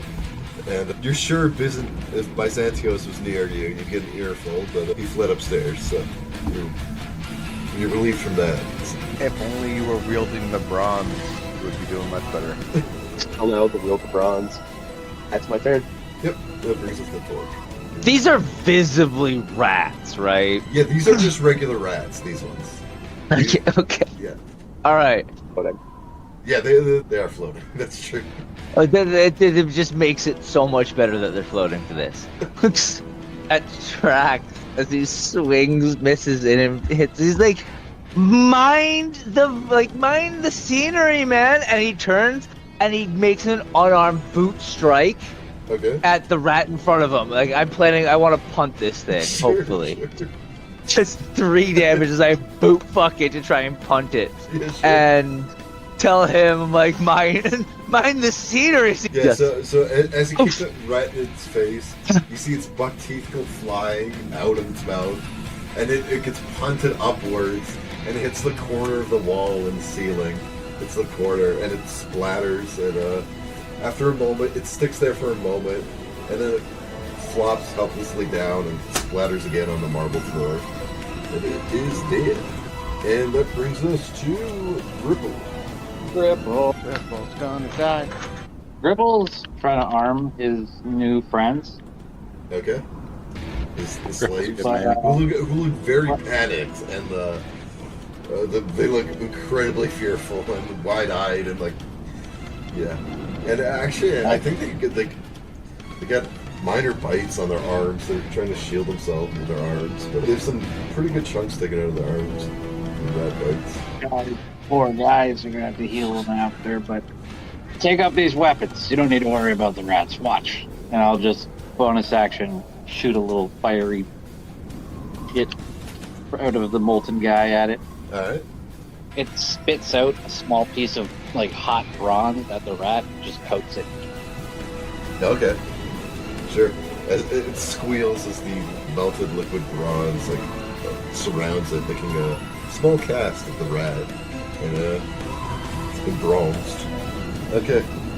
And that brings us to the top of the round, and underneath the foundations of the fortress, you can hear cracking and movement, and something is bursting its way upwards.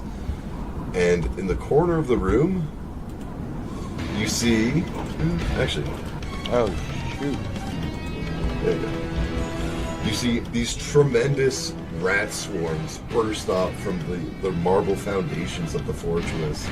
And these ones are in a visible, a vortex of rats. That they are all stuck together, almost like a rat king. If you've ever seen those with tails tied in a knot together, this is like a writhing vortex, and they're all more or less stuck in the same gravitational what to do, and they're all writhing together in a ravenous horde, and 3 of them burst up from the foundations of the floor. Okay, maybe worry about those rats. I gotta mention, I've been waiting for the name Rat King to be dropped because I didn't like. That's why I went with Rat NATO first instead of like the giant flying Rat King. 'Cause I know exactly what you speak of, and that shit's horrifying. Yes, it is. Our giant's not helping us. No, he's not. He's infatuated with something right now. And our merchant guy's not attacking either. Okay. No, That's not his job. Myopides is not a fighter. Myopides is not. He's a bitch. Yeah, he's a bitch. He's shielding himself behind a marble pillar. So is his slave person. Yep, Canker is also not a fighter. He's also gonna. Yeah, There's also 3 of them. I don't know about Myopides. Our giant may be joining the fight whether he wants to or not. Yes. Jocko go. I think our giant may be finally putting that mask on because Jocko's not watching him anymore. I have no idea about any of this. I'm kicking rat. It's Okay. Weasel stomping day. So Tom and Jackal make a wisdom saving. So anyone who failed, you're frightened until the start of your next turn. As the vortex Rat King bursts up from underneath the marble foundations and approaches you squeaking with a ravenous hunger, you become frightened. Alright. Alright, and now it's Crime's go. Crom just giggles. Okay. That's not going to last. And I expend one of my psionic dies. He's Weasel stomping day. He's just like, yeah. Boots. The rat turns around and looks. Jackal over there. He's gone right mad with fear. So I expend one of my psionic dies. I'm no longer scared. Oh, cool. Frightened. I dig it. Torch just as a hand wave to Gripple. He's got his shit, and he's looking to the next rat. As a bonus action, I have the Rat King in front of me make a strength save. DC 13. Third minute. Alright. Well, I don't have to expend my die since it failed. That sucks. And if I shoot close range, it's gonna be disadvantage, right? Yes. Unless you have a feat. There's a feat to solve. But, yeah. Honor. What will he do? I'll be right back. I'm just going to bed. I'm gonna cast Mage Armor. My AC is now 14. And I'll end. Oh no. We lost him. What do we do in the... Let's just kill everything in the meantime. It's fine. He won't notice. Yeah. Start pushing stuff off the map. Hey, if we all go out the front door, we can escape before he finds us. Just toss that'd be yourself funny. into the abyss. I don't know. Those rats are watching. I think you move outside and just more appear. It's the thing of nightmares. The barge. I'm sure our one slave in the barge is doing just fine. Oh, he's living his best life. It's La Vida Loca over there. I mean, as long as Jocko said that he closed the door as he left, right? I don't think I did. I gave him So a I just drink. like, Your slave friend's dead. He was like slighted that he didn't take his friendship. He's like, fine, die, and just left the door open and left. Then he looked at the other slaves as he passed. He's like, yep, you guys too, because you'll be the same. He's the real villain. Today, I won't be burned twice. Goddamn right. I'm going to turn these slaves into proper guards. They're definitely much better than the Lepites, Cyber, Canker, Myopathy. Why? Because they're gonna take a single hit before they die. No. I'm gonna. You're You're good. good. What's up? I cast Mage Armor on myself. I have 14 AC and it's your go. Okay. So that's Chrome's turn. Okay, you're right. Red Swarm 8, or Red Swarm 2. 8? I think I just roll for, yeah, initiative roll. It's 18. Red Swarm 2 is going to attack the guard right next to it. Okay. Who, You're going initiative. wait, sorry. I'm just This is a custom stat block I made, so I'm just reviewing it. Okay. It's 3. Okay. So it's gonna... The swarm's envelops the guard of Byzantios, and it's going to make an attack, and it rolls a 15 plus its modifier of 3, so that's 18, and it rolls 2d6 as the rats envelop him, biting his face and neck. Lovely. Oh, game guard number 4. Oh, that's 3, for fuck's sakes. Okay, I accidentally clicked 3 dice. The last die you're gonna ignore. So that's a 3 and a 5, so that's 8 damage, and then he makes a Constitution saving throw, and he saves. He does save. But his neck is badly wounded as the rats swarm him, skittering up and down his chest and neck, and biting, and he's bleeding quite badly. And it doesn't look like he's long for this world. That brings us to Jackal. Jackal, with the feared effect on him, is gonna look at this swarm of rats. Oh shit! I hear right now. And he's just gonna get here Okay. and get back to Lepidus. Yeah. Big man safe. Lepidus looks hypnotized by the mask. He's just gazing into what now is a beautiful woman's face, but it's still stretched out over the mantle. Okay. With that information, I would like to summon my mage hand and try to shove Lepidus away from it a little bit. Sure. Pull up and see what that save is for him. I assume he's gonna make it. Yeah, he is pretty strong. Ignore that. Sorry, I had to get that off my screen. It was Yeah. on the cancel. He might be willing to fail the save. I mean, He's under the hypnotizing boogie. I don't know. it's that dog. He wants to pet that dog. I'm gonna try to slap him and knock him off. So 5 plus 5 to hit. Oh yeah. Oh yeah. Okay. This is just gonna be 1d4 plus 3. He's not even making it just a slap. He's fucking full pounding him. Yeah, I mean, I'm trying to get his attention. Yeah. So 4 damage. Okay. Then I'm then I'm gonna burn a key point because I'm mobile. Okay. And I'm going to take the dash action. All right. I'm gonna come up. Noticing he's like enthralled by this. I got focus now. Raz everywhere, guy. Come on. And I smack him, Sure. and then I just zip away. 5, 10, 15, 20, 25, 30, 35. Okay. Describe how you hit Lepidus. So I Yeah. come up. And I basically I notice he's like enthralled by this thing, Yeah. and I hop up and just bop him on the side of the head like locker box. Okay. Just like, hey, let's fucking move. And then I zip away because I gotta. Sure. Actually, I can't. You can't move closer. Yeah. So.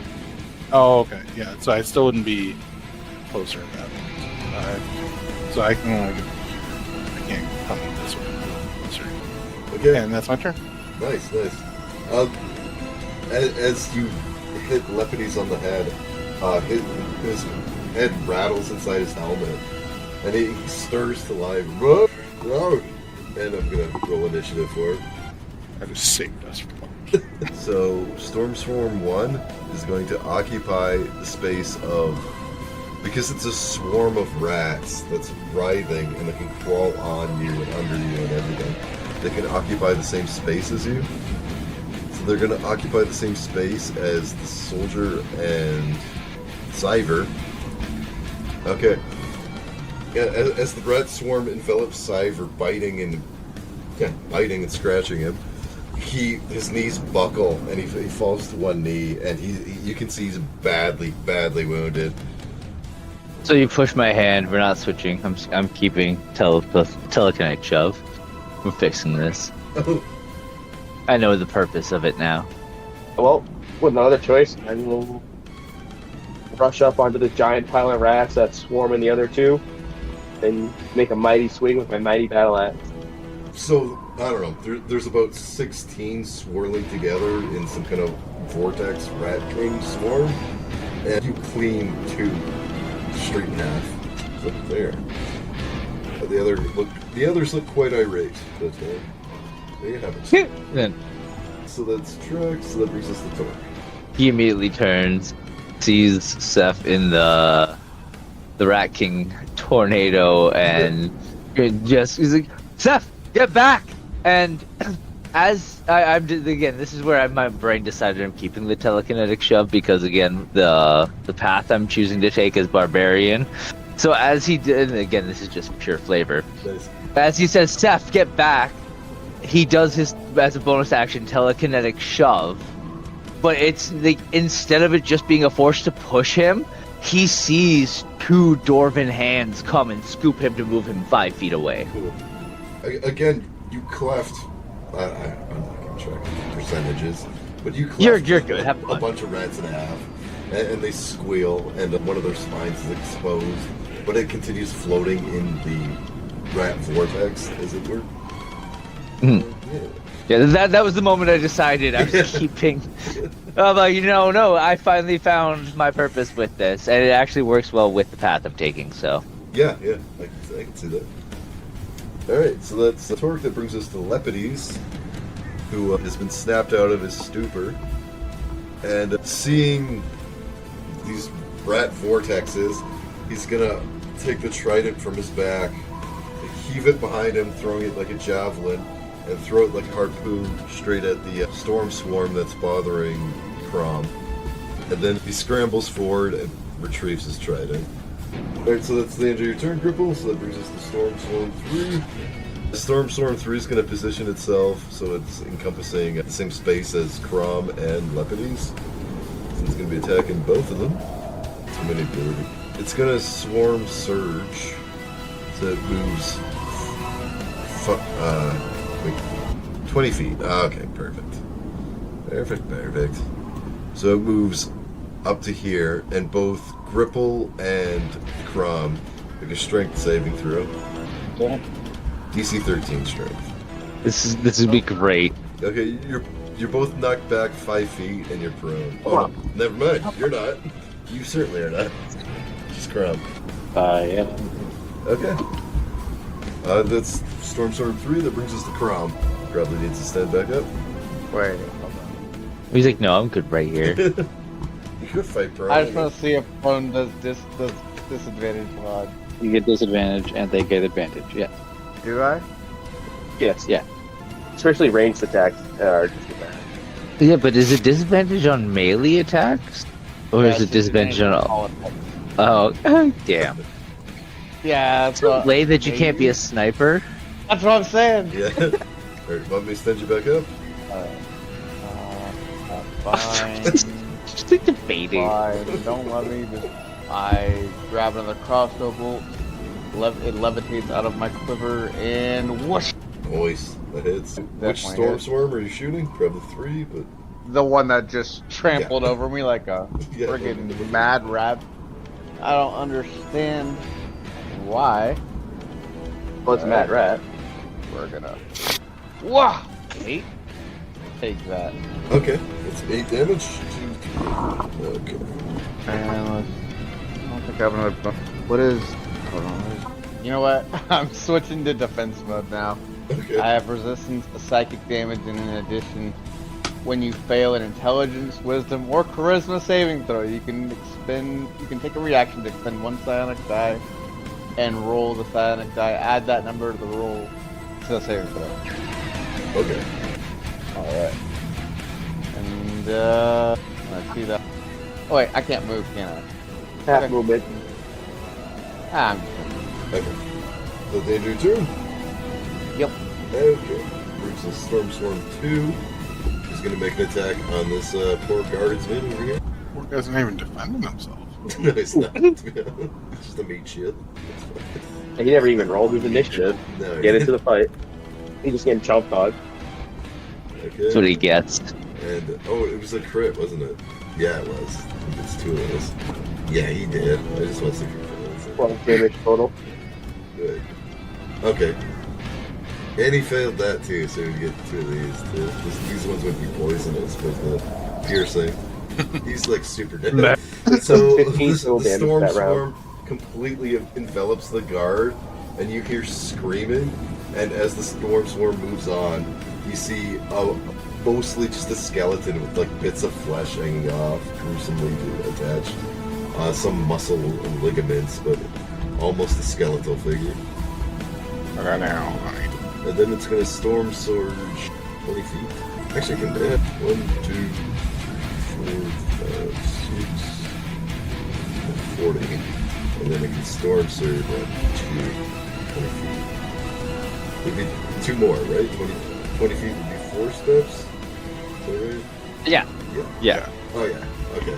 And it makes the Karam, and Karam make another strength saving throw. Damn it, not one of the ones I wanted. God damn it. You're back prone again. And pushed 5 feet away. Okay.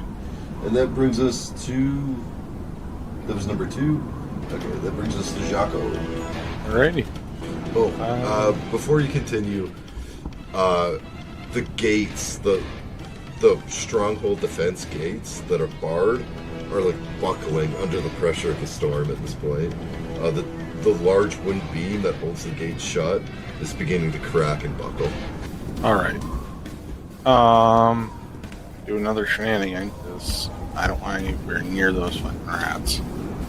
I'm gonna go 5, 10, 15, 20, 25, 30. And I am going to try to hit the McKellet Oh, and hope that it will bite Storm Swarm while it's okay. angry. That's an interesting play. I'm So assuming Instead of an attack roll an animal handling check. you want me to animal handle it. Yeah. I'd like that even more, to be honest. But I'm just trying to get him to go ahead and bite, because I imagine it would do more damage than I would. Go ahead, stab block, actually. It's a natty. Oh, nice. Just coming up with all the ass tonight. Or describe, while you find the thing stab block, and describe what you do to get it to. Is this a male? No. I think we said we're drinking its milk at one point, so no. Okay. So I am gonna go up behind it, and with my metal leg, I'm going to like tap it, Okay. not looking to inflict damage, but to startle it and kind of push it forward a little bit, and hope that, like I said, I'm just hoping to like freak it out, because I assume it's got to be a little bit scared. Yeah, right now. it is totally. It is very afraid. You're totally right. So I'm just trying to kick it into gear, Okay. basically. Yeah. Yeah. So metal leg, like yeah. Sure. I dig it. All right. I'm gonna throw it in the initiative order. What noise does an ankylosaurus make? I have no idea.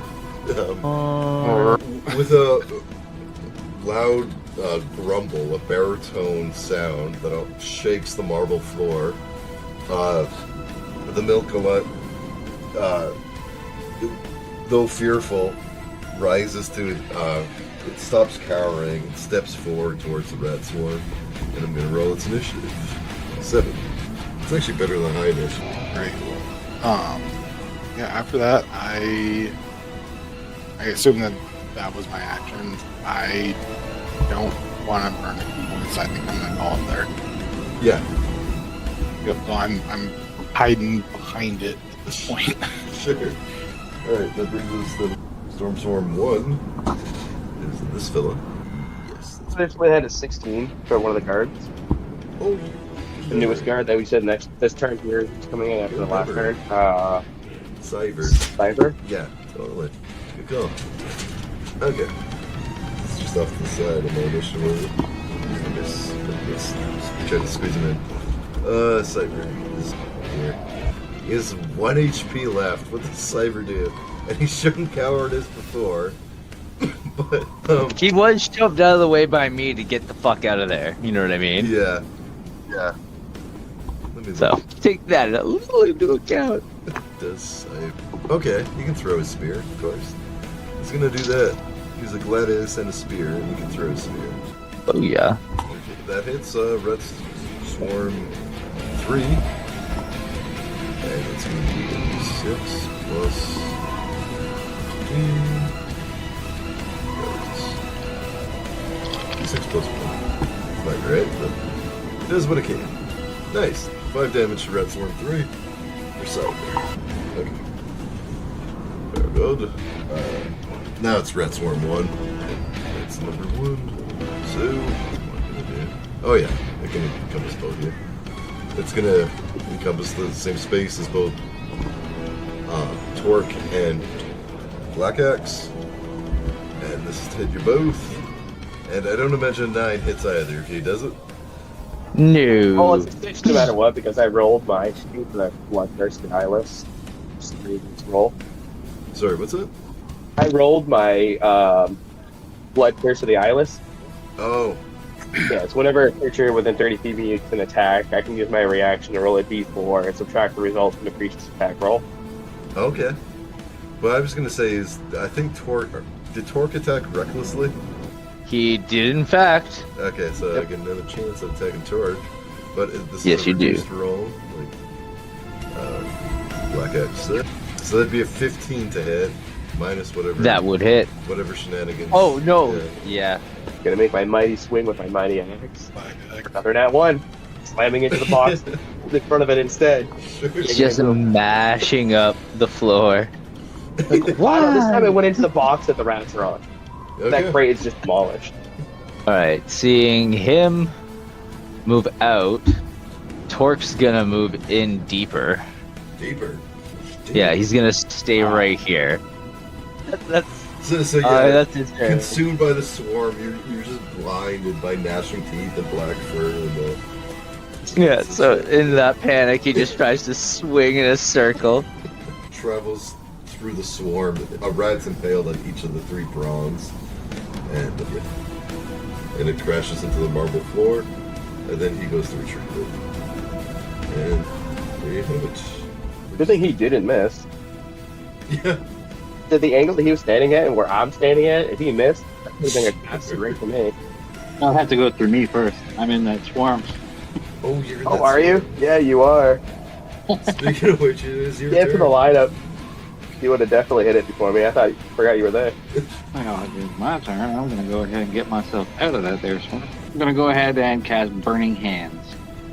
Okay. What? Oh no. Burning Handies.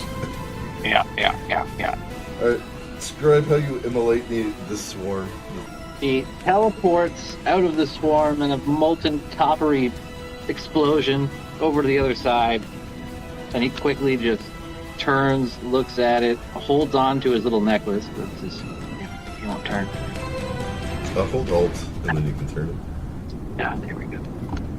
Turns, he looks at it, he holds up both of his hands in front of his necklace. The fire kind of coalesces over between his fingers, and he just sends out a scorching wave of fire, Okay. engulfing some of the rats, but Yeah, in a cacophony of squeaking and screaming, this rat vortex falls to the earth, a burnt, charred mess, and it is dead.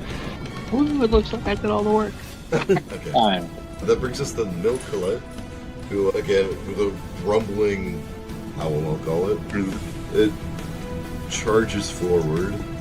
How many things does it break? It goes. Oh, everything. What about that support beam? Oh, that's a good question. It's a big boy. It is. It is. These floors So- rated to hold that weight. What's that? These floors rated for that kind of weight. They are not. They're pristine marble tiles. They are not meant for a fucking forklift or whatever to drive over. Okay. More damage than everyone but Torque Dust is doing. Oh, I was looking so- at a comparison to me. It's not like that's good damage. Torque Dust hasn't rolled 2 natty ones, destroying the floor and the box. That's not that's a skill issue, okay? Yeah. My one attack I did decent. I didn't kill anything yet. I don't think I've killed anything yet. Alright, it takes 3d6 acid damage. This is a I like this. monster, man. I love the surprise in his own voice of what he's unleashed upon in our area. It's like, Jesus Christ! I'm glad I was mean and got it for us. You have Yeah. Drax from Guardians of the Galaxy inside that fucking thing in Guardians of the Galaxy too. Yeah, that's what you have to do. Yeah. It's terrifying. Alright. Oh, I'll just do it. Sorry, we're gonna go a bit late. If anyone needs to step out, it's understandable. But, Oh no. okay. There it is. So at the start of the next round, the doorway that was buckling under the pressure of the storm bursts open, and a rat king that's actually tied at the tails, as the other ones were floating in a vortex. This one's a legitimate rat king, but the center of its tail is this volcanic black glass, looking a lot like the obsidian coins that you have in your pockets. And on the obsidian coin, tying these giant rats together, is the symbol of a crown. And it's a large coin, like the size of a dinner plate. And so enters the Storm Sovereign. Well, I think I'm gonna make it a little bit bigger for dramatic effect. Better on Rocket. What's that? Can't pronounce the name, but the Barrier Rocket, his name is next to the Rat King. Should better. Oh yeah. Nope, it deleted itself. We win. That's right. Accidentally. Huzzah. Storm Sovereign. Here he is. Okay. Like I said, the Filer coins at the center of a giant rat king. And there you have it. So we roll his initiative. 18 plus 3 again. Okay, so that's a 21. So you go, I'll let Crom go first as you have the same initiative. But yeah. So Crom, you're top of the order. Alright, I'm doing this real quick, my ass this boy. But, let's see. Should you stand your ass up? No. I'm not in. Okay, so I'm gonna do telekinetic fling against the Rat Sovereign. Okay. 19. The 19 will hit. What? Okay, take the first one. What was the first one? It wouldn't let me roll. 10. 10. First one was 10. Okay, so 10 damage. Sorry, it wasn't catching. I clicked it a second time and then dragged it, and then it just, yeah. Okay. So 10 damage, and that's all I do. Alright. Okay. Alright, firstly, it's gonna make a... Okay. So, Lepides is going to take, he's gonna make a Constitution save or become infected. Infested. Uh-oh. You had a 15, man. Okay. And that's... quickly. Okay, Lepides makes it. Okay. Then the Rat King's gonna approach forwards and make 2 bite attacks on the Milk Lot. I was really hoping you were going to say Crom. Let's tabs up in there. Sorry.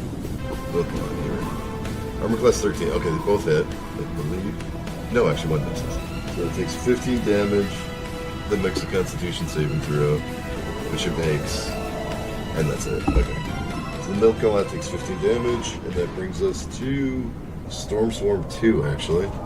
And Storm Swarm Which 2. is swallowed. That's Oh, partying we with us, swallowed. right? That's right. Oh my god, I'm swallowed, dude. I wasn't prepared for the Milk Lot to get back in the fight, but swallowed. It's over here. The acid damage. Yes, that's right. I forget what it is. It's like 3d10 or some 3d6, yeah. awesomeness.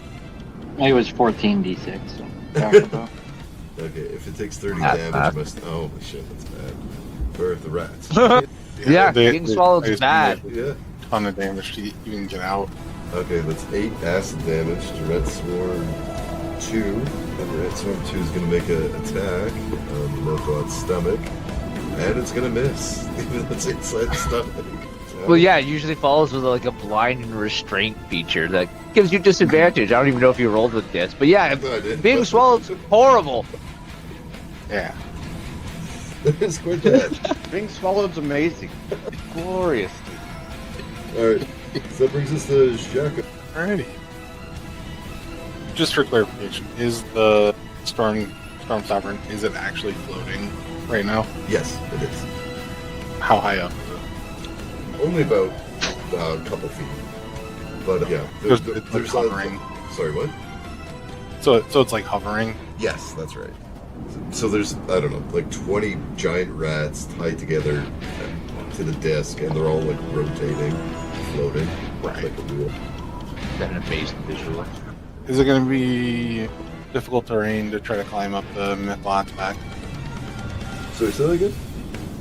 If I try to climb up the Mythlot to get up high, like a drop kick type situation, Oh, okay. would that be difficult terrain running up its back?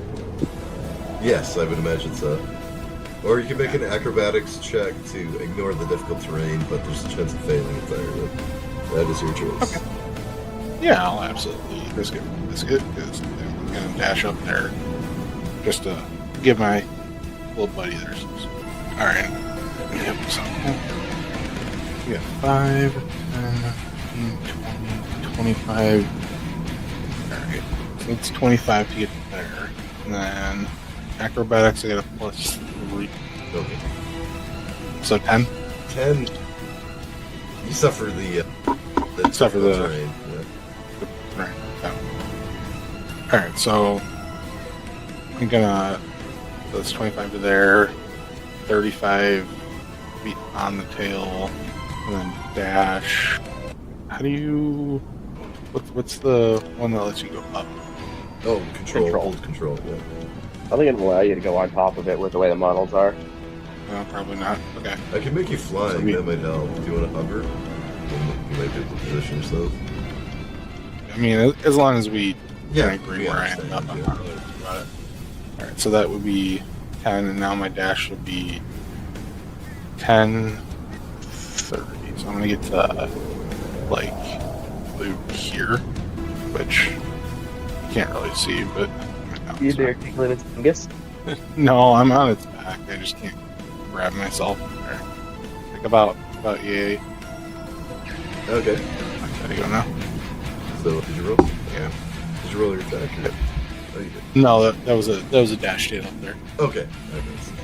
Okay. Where is it? Okay.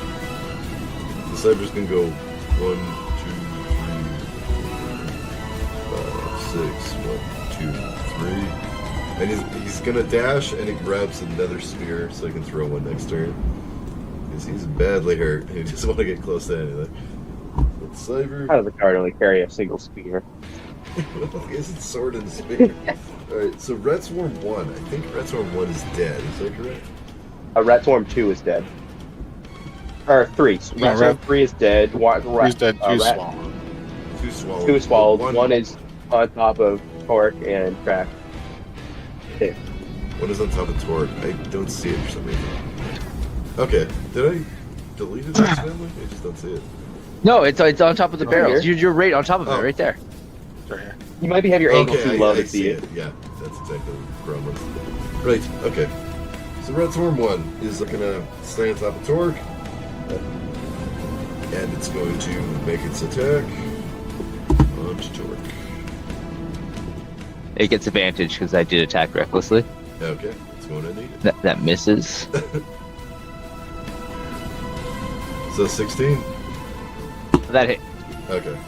That's 2d6.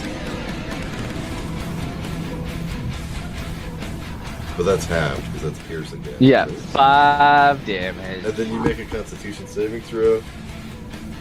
Yep. Boy. 3. That's not great. Yeah, it's not. It's another d6. Hey, you're making That roll. makes it. Yeah, makes it a 9. This is a poison, so I don't know if you have resistance to poison or not. I do have advantage on poison saves because dwarves. Okay. So Well, is it a save though, or it's because it's damage, not this poison condition though? Is that different? No, the resistance is damage. Advantage is against the saves. Okay, so you do have That's poison what I'm asking, Yeah. because it's not the poison condition, it's a This is poison additional damage. damage. Yeah, it that saves the against same poison. thing? Yes. Okay, Yes, so all it's those the same dwarves thing. would Same- have that. Okay. Yeah, saves against poison. Yeah, that's a 23. What's this? That's why I was asking about the con. Like, the No, poison this thing. wasn't a poison save. This was poison damage. It was con save, and if you fail, Yeah, you take con save poison against damage. poison, right? Yes. Oh, I see. Okay, you're right. You're right. Okay, moving on. We're totally right. Jared, that's torque. That brings us to. Did I skip tracks? Back and forth. Because you were on Oh, it was I'm on Storm, Rat Swarm. I'm getting Form confused. 1. Yeah. That's right. Okay, now it's tracks. My bad. My mistake. Now it's Drax. Alright, he'll take another mighty swing with his mighty axe that he's doing so well with at the Swarm. Swarm in Swing front with of your him. black axe. There you go. Alright, 18 plus 3 for 21. That hits. Beautiful. Oh, Alright, so that is 10 magical slashing and 4 fire. So 14 damage, you said? Yep. Nice. I only do the separate damage types in case the fire Yeah, does additional damage. This guy doesn't have any resistances, but so it's good to know. For vulnerabilities, whatever. Yeah. I got you. Yeah, so it's 14 total damage. Really? Okay. Let's not a howl or screech, and several rats are cleaved in half. One's shard remains, but it looks very bloody, but it's still fighting. Almost Minotaurs. Wait, that's one point. Subjective. Okay. Mistake. It's bloody, it's still accurate. Okay, that brings us to torque. Yes.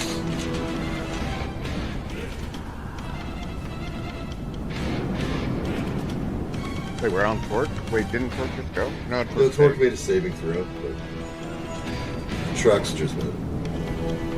Yeah.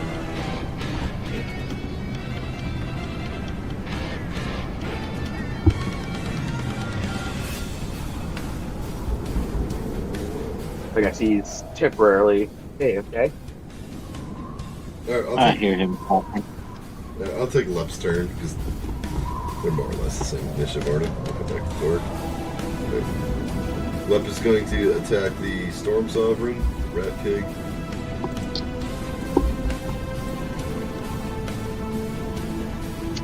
And let's get a hit. Let's go with 8 plus 8. Wish I could just. Okay. Damage.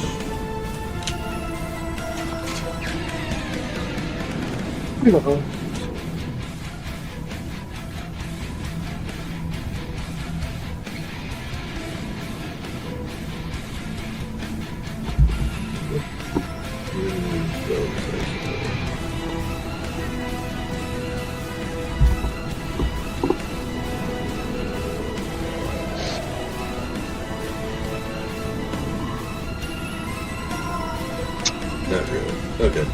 So that's Lep's turn. Something in Torque. We'll just go with Gripple's turn, and then we'll give Torque before we go top of the order again. So Gripple, you want to go?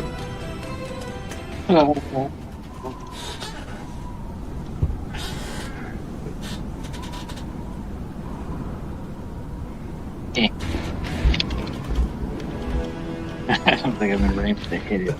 A little teleporty guy. Right, yeah.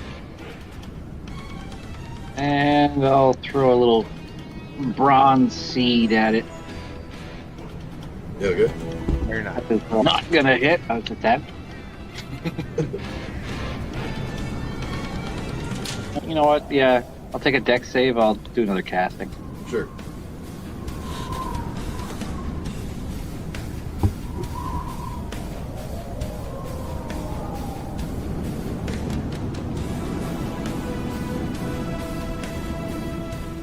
I need a deck save from the rat. Oh, The storm. I'm sorry that. Tempted. My bad. Slowing out. It makes it that Oh. safe, yeah. Alright, 6 damage. 6 damage. Grand kill. Very good. Alright. And when Torque gets back, time to take his turn. I'm just going to the bathroom. I'll be 2 seconds. You're good. I'm here. Oh, I didn't hear you. Okay. Anyways, I'm going to the bathroom. Take your turn. I know, everybody's surprised when I'm actually quiet. Rowdy. You know how we've been calling you to take your turn for like 5 minutes now. Oh, I didn't hear that. Yeah, yeah. That's exactly our point. Well, he's gonna. If at first you don't succeed, I.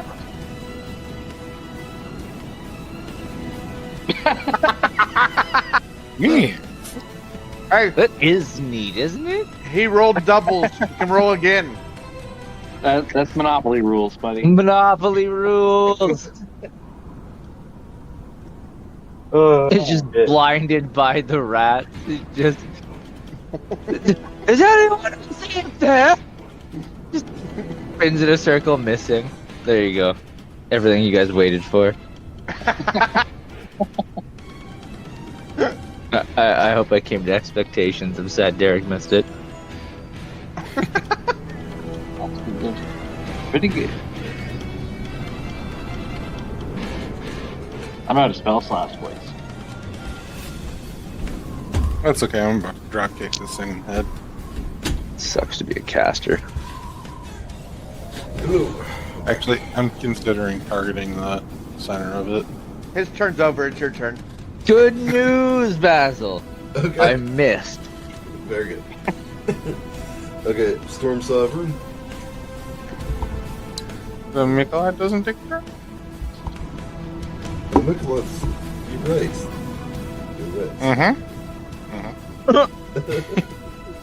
This is very important to me. That's awesome. Everything he's working on rides on this. Alright, so the Milkalot. Acid damage, right? I took S damage at its turn. Yeah. Yeah. Which is fine. Yeah, it should be right now, you're right. Okay. It's gonna make a bite attack against the Rat King, the Storm Sovereign.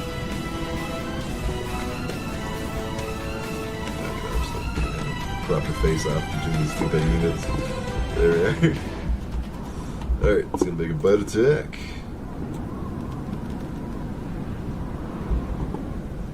That hits. 13 plus 9 is gonna do it. And it's gonna roll 2d6 plus 9. Jesus.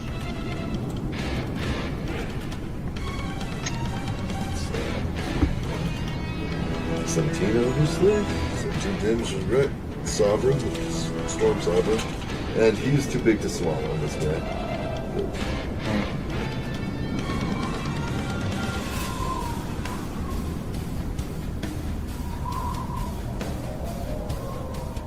Oh, the creature might only be able to swallow one thing at a time, Yeah, too. probably right. But Yeah.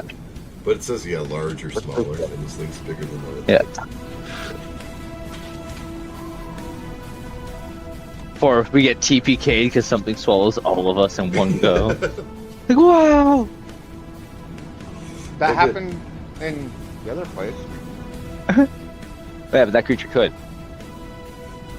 Okay, Rom, you have the same initiative as Storm Sovereign. I think I just gave Storm Sovereign above you, but I feel like giving it to you right now.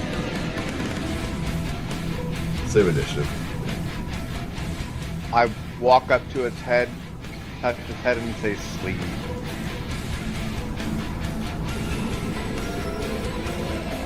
Is that higher than its hit points right now? No, it is not. Damn it! Well, now we know. Good job. Alright, it has at least more than 22 HP. Yeah, you gave us information, buddy. Alright. The Storm Sovereign identifies the Metalot as the biggest threat immediately. So, it's going to make 2 bite attacks against it. Not the guy throwing fairy dust at it. Probably not. Though. Go to sleep, go to sleep, go to sleep. Okay. Yeah, it has 13 AC. Yeah, Metalot doesn't have great AC. Surprisingly. So, it's going to make... Shell on its back for him, it doesn't do anything. No, you would think it does, but it does. Oh. Yeah, but you gotta take into account mobility. It's not agile. Yeah, it should be like it's wearing heavy armor then. 2d8 plus 3, and then makes Constitution or another d8. Okay. 2d8. It's 8 damage to the milk a lot, and then it makes a Constitution saving throw. Which it fails, it takes another d8 of poison. Which is 9. And then it has to make a dexterity saving throw or become infested. Oh no. Which it succeeds. Yes! Wow, okay. Boom, bada bing. That's a Storm Sovereign. This Red Swarm 2 is going to take acid damage at the beginning of its turn, as it is swallowed. So, the boosh. Where's that? 3d6 plus 1. Yeah, 3d6 acid. That's right.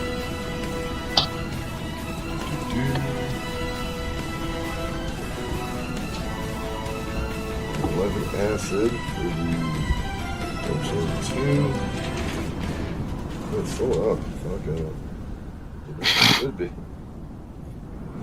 Okay. And then Storm 2 is going to try and make a bite attack against the milk lot. And it's going to miss. So very good. That brings us to Jackal. Alright. So I was here. This is You're basically on top of its shell, right? Yeah, I think I was about here, shell. Just for the purpose of keeping my... Like right here. Maybe right there. Yeah. Alright, so let me just...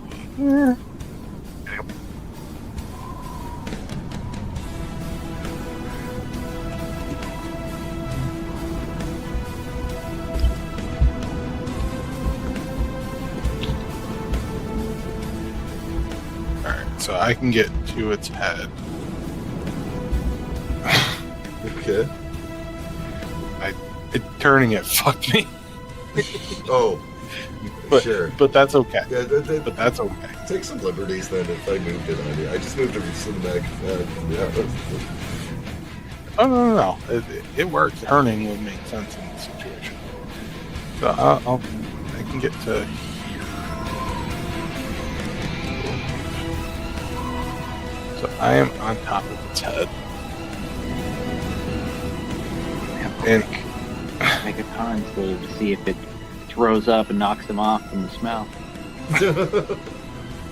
yeah, see, I want that to happen. See if it flings me forward. Okay, but if it throws up, it's going to throw up the swarm. But Yeah. It's too late. They want it.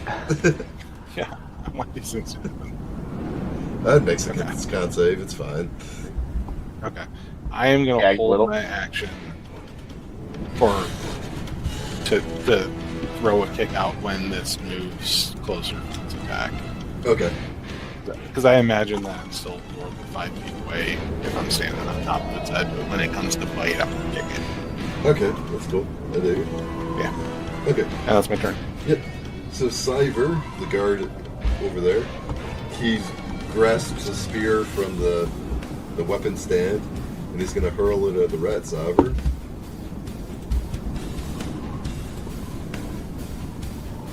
And he's going to miss. It's going to go wide. It almost clips Lepides. But let's Cyver's turn. And Ret Swarm 1 is going to... It can't encompass Jacques and... Or, sorry. Trax and Torque at the same thing, yeah? You didn't I haven't try do that to- last turn, but you didn't, because we were trying positioning so it couldn't. But it might not be the Your case. call. Yeah. Yeah, Okay. I really think it could. Alright, let's do that. It's gonna get both of you in the swarm. And it's gonna roll this for both of you. And it's gonna miss with an 8, I imagine. What a miss. Yeah. Oh, it's got advantage. Gets against- advantage. Yeah, on me. That's right. Ooh. That hit. That's gonna hit. So it's gonna be 2d6, I believe. Let me check this out. That's a king and think of it. No, I'm pretty sure it's 2d6. Yeah, I think it is too. Yeah, the 2d6 con save. 2d6, right. So that's halved, because you're a barbarian. Yeah. And then con save, 13 really? With And, advantage. Yeah, with trying to make sure. I'm trying to make sure it's not just against the poison condition. You know what I mean? Yeah. That's what I was trying to figure out. And it says advantage on saves against poison. That's what it says. Okay. Okay. Yeah. I think.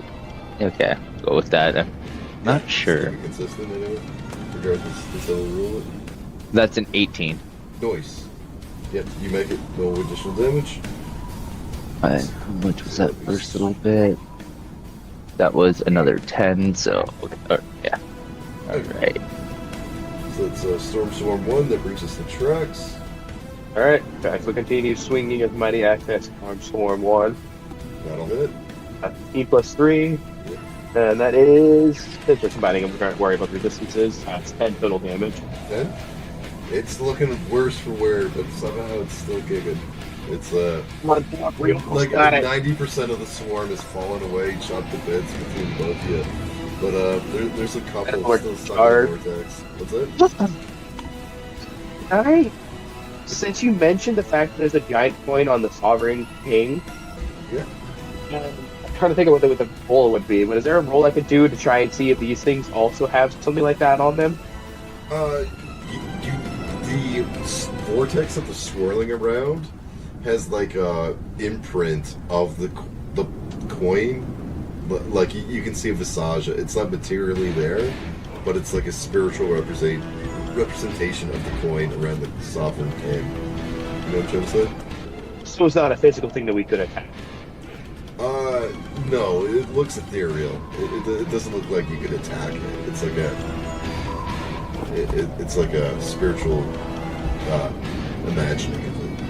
I can't believe Canker. Yeah, because I was checking this essentially to see if it had like a focus, a target, but trying to defeat the thing as a whole instead of trying to defeat each single rat, basically. Clever idea. Like a conjuring. That's all my turn for now. Good. Since Jackal mentioned Canker, and Trax has great passive perception, you do notice the first one that fell, which was Storm 3, I think. You do notice Canker's moving, and he's collecting bits of the rats that have fallen. He's pocketing pieces of rats, hoping no one noticed. Okay, so that was Trax. Well, Trax will store that to the back of his mind to speak about later. Okay, that's Trax. That's Torque. Well, since it worked me so well the last 2 times, he's going to swing the circle again. I don't know how he keeps missing these rats. That'll hit. I was gonna say, that's with advantage, but yeah, his modifiers. Well, the AC's 15. I'll just tell you. Right? So, Oh yeah, So yeah, that's plus 6. Yeah, 17. Yeah. And well, 15 damage. 15 damage. All right. Just describe how you decapitate this swarm. He's been spinning in a just blind circle for the last 18 seconds, Sure. just hoping for the best to get all of these rats off of him and away, and just and then he finally sees that they're not there after continuing his final swing. And then Make a save for the spin. what?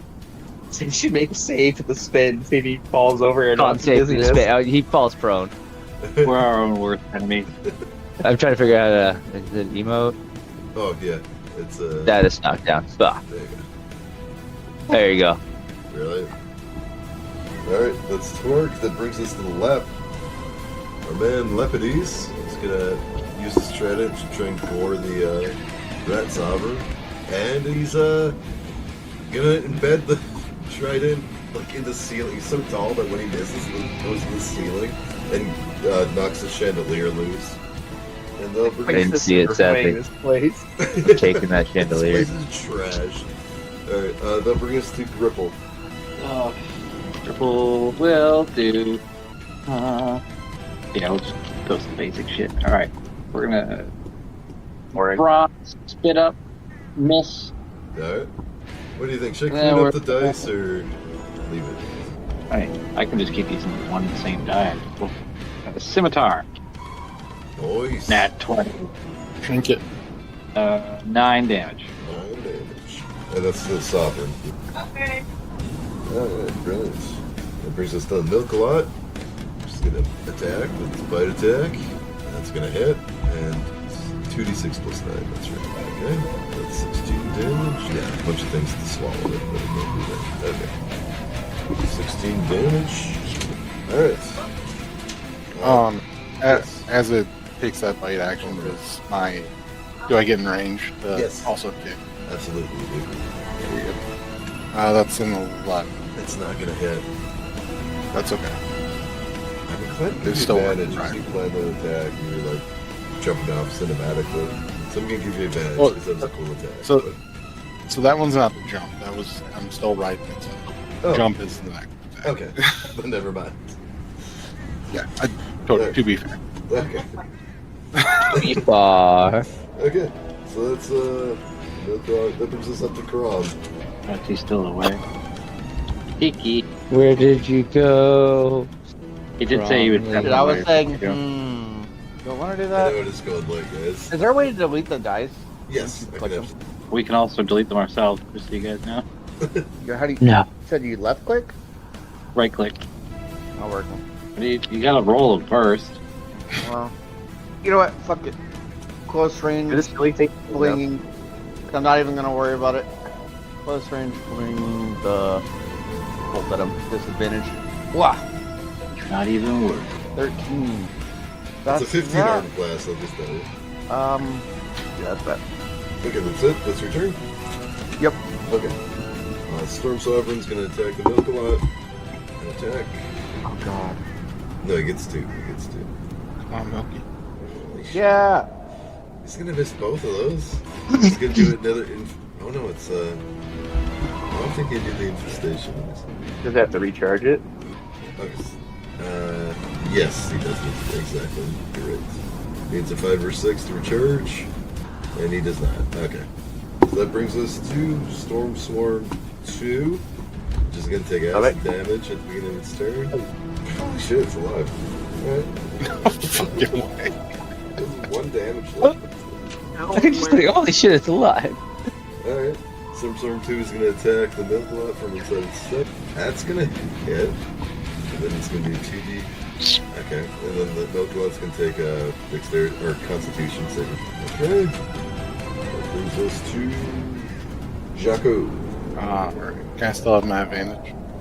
Yes, absolutely. If you're doing a cinematic jump off attack, you absolutely have Yeah. Sweet. Yeah, I get my little, difficult terrain here. I take running leap and I drop, kick, like I'm coming down. I Okay. dive off, like Supermaning, Okay. and then flip Okay. and drop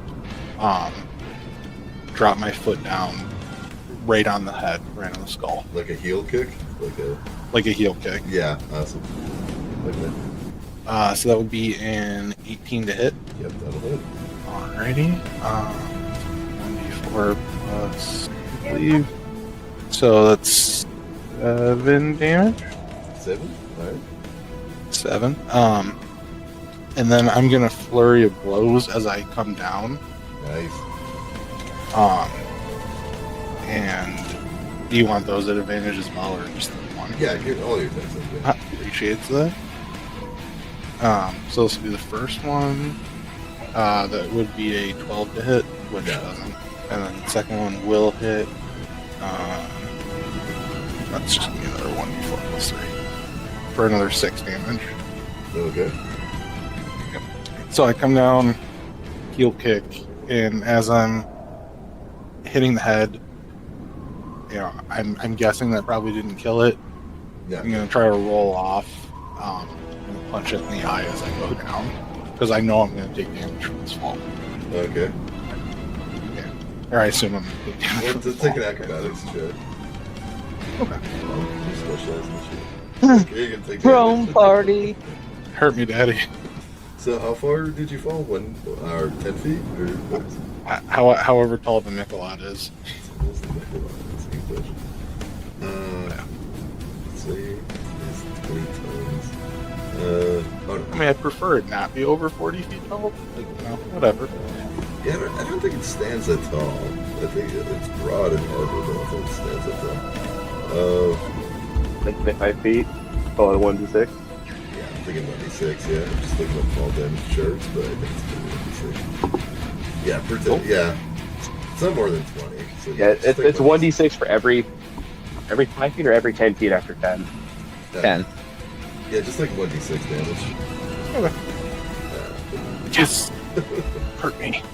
Alright, now that brings us to Cyber, who's gonna retrieve another spear from the weapons rack and throw it. And it's a miss. Oh no, that hits. He's plus 3. He's plus 1 for his damage, but he is. So 3 damage. You'll be fucked without Cyber.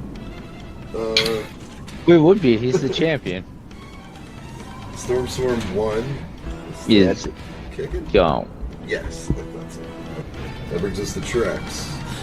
I'm probably too far away to try and run up on that thing, ain't I? It's pretty big, but yeah, I think you might be. You're within 6 tiles, I think you make. Well, I gotta remember, I'm a dwarf. I got stumpy legs. yeah, you're right. That keeps moving in the sky a little bit to figure out exactly where it's about 7 tiles, give or take. Or do you move? Alright, so he will move half his movement speed and pull out his crossbow and fire a crossbow shot since he can't get within melee range. Joel?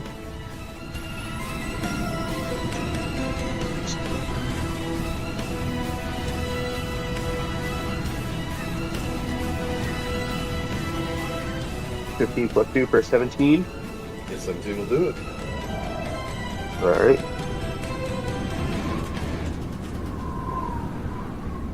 Eight piercing damage. Nice. Chuck the bolt towards the big fat. Okay, that brings us to Torque.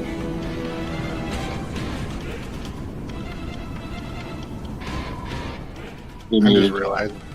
What's that? If I get up, that's half my movement. Can I slip between those barrels, or do I have to go around this big ass box? Box I destroyed. Oh, you destroyed the box? Okay. I don't know, I'm just saying, 'cause I not wanted. I was joking, Goose saying I destroyed the box instead of hitting the thing. Really, the terrain's there for more of an effect. I'll just move it slightly. He goes 1, 2, because that's what he can move. And I'm gonna throw the spear off my back at that asshole. Yeah? Like, as he gets up from spinning, he looks and goes, "Where the hell did that come from?" And then charges and throws the spear. Oh shit. It's the first roll. I didn't mean to hit the second 20. Fair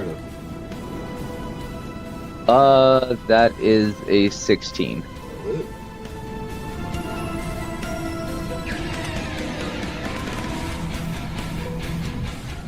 And 6 damage. Nice.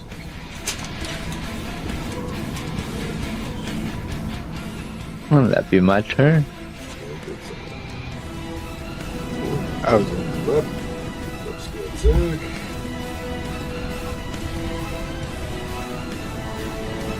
One hits.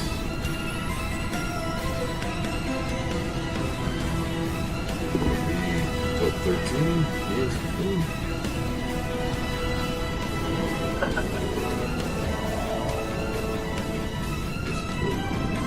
Okay. That brings us to that's your look. Yeah, Gripple. Doki.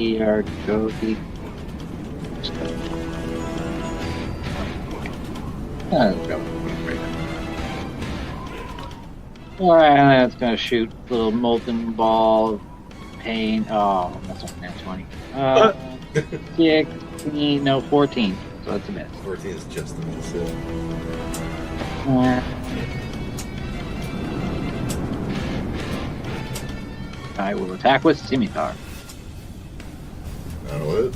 Alright, hit with Scimitar.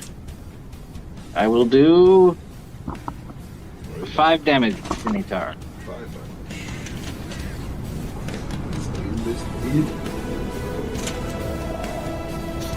And that'll bring us to the milk a lot.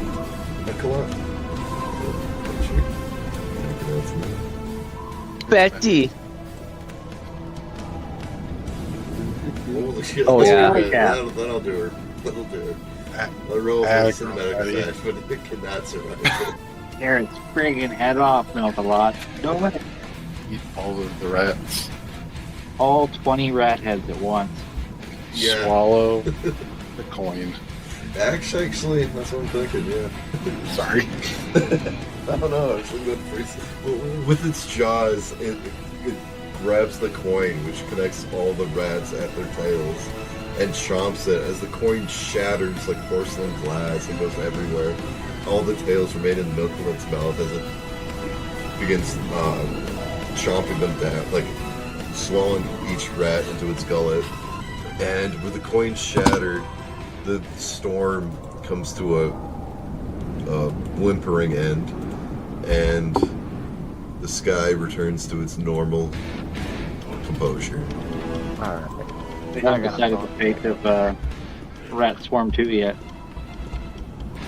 What's that? Yeah, they still, Rat Swarm 2 still has life. We have like 1 HP. Yeah, literally one. And at the start of its turn, it'll just be hit by acid damage. So, it cannot survive. Alright. That's it. The skies brighten as the rat storm comes to an end, and the rats, the surviving ones, start skittering for shade and cover, cowering from the bright desert sun. And unless there's something someone wants to do immediately, I think we'll call the session here, and we'll pick up in the aftermath of the rat storm. Well, one thing I want to do before I forget Sure. is I want to go upstairs and see what the hell those two are doing. That's what I wanted to do too. I was gonna do that Any mid-fight. conversation just to get eyes on them for a second. That's it. Okay. Yeah, as you go upstairs, you cannot pass the stairway. It's barricaded with all kinds of furniture and things. And, what's his name? The white Jackal is just enjoying some wine, but Byzantios is kind of cowering in a corner. And Byzantios is like sitting on the furniture enjoying a cup of wine, trying to see what's going on downstairs. So as you come up the stairs, you see the white Jackal first. What were their character models? Okay. Alright, we're good. Just wanted to see if they were doing anything weird before we forgot that what was happening. Okay. That is good. Alright. That'll wrap up session 3, and next week we'll pick up in the aftermath of the rat storm. Rat NATO. Rat NATO, that's right. Also, just before we close off, this once opulent guild hall is completely demolished.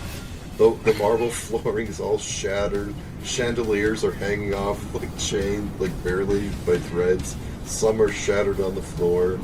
Tables are destroyed. Everything is a mess. So, I'm taking one. Foreshadowing. Excellent session, buddy. Alright, thanks a lot. This is River Trip signing off. Catch us back at the same time next week. Adios. Bye. Bye, everybody. Bye.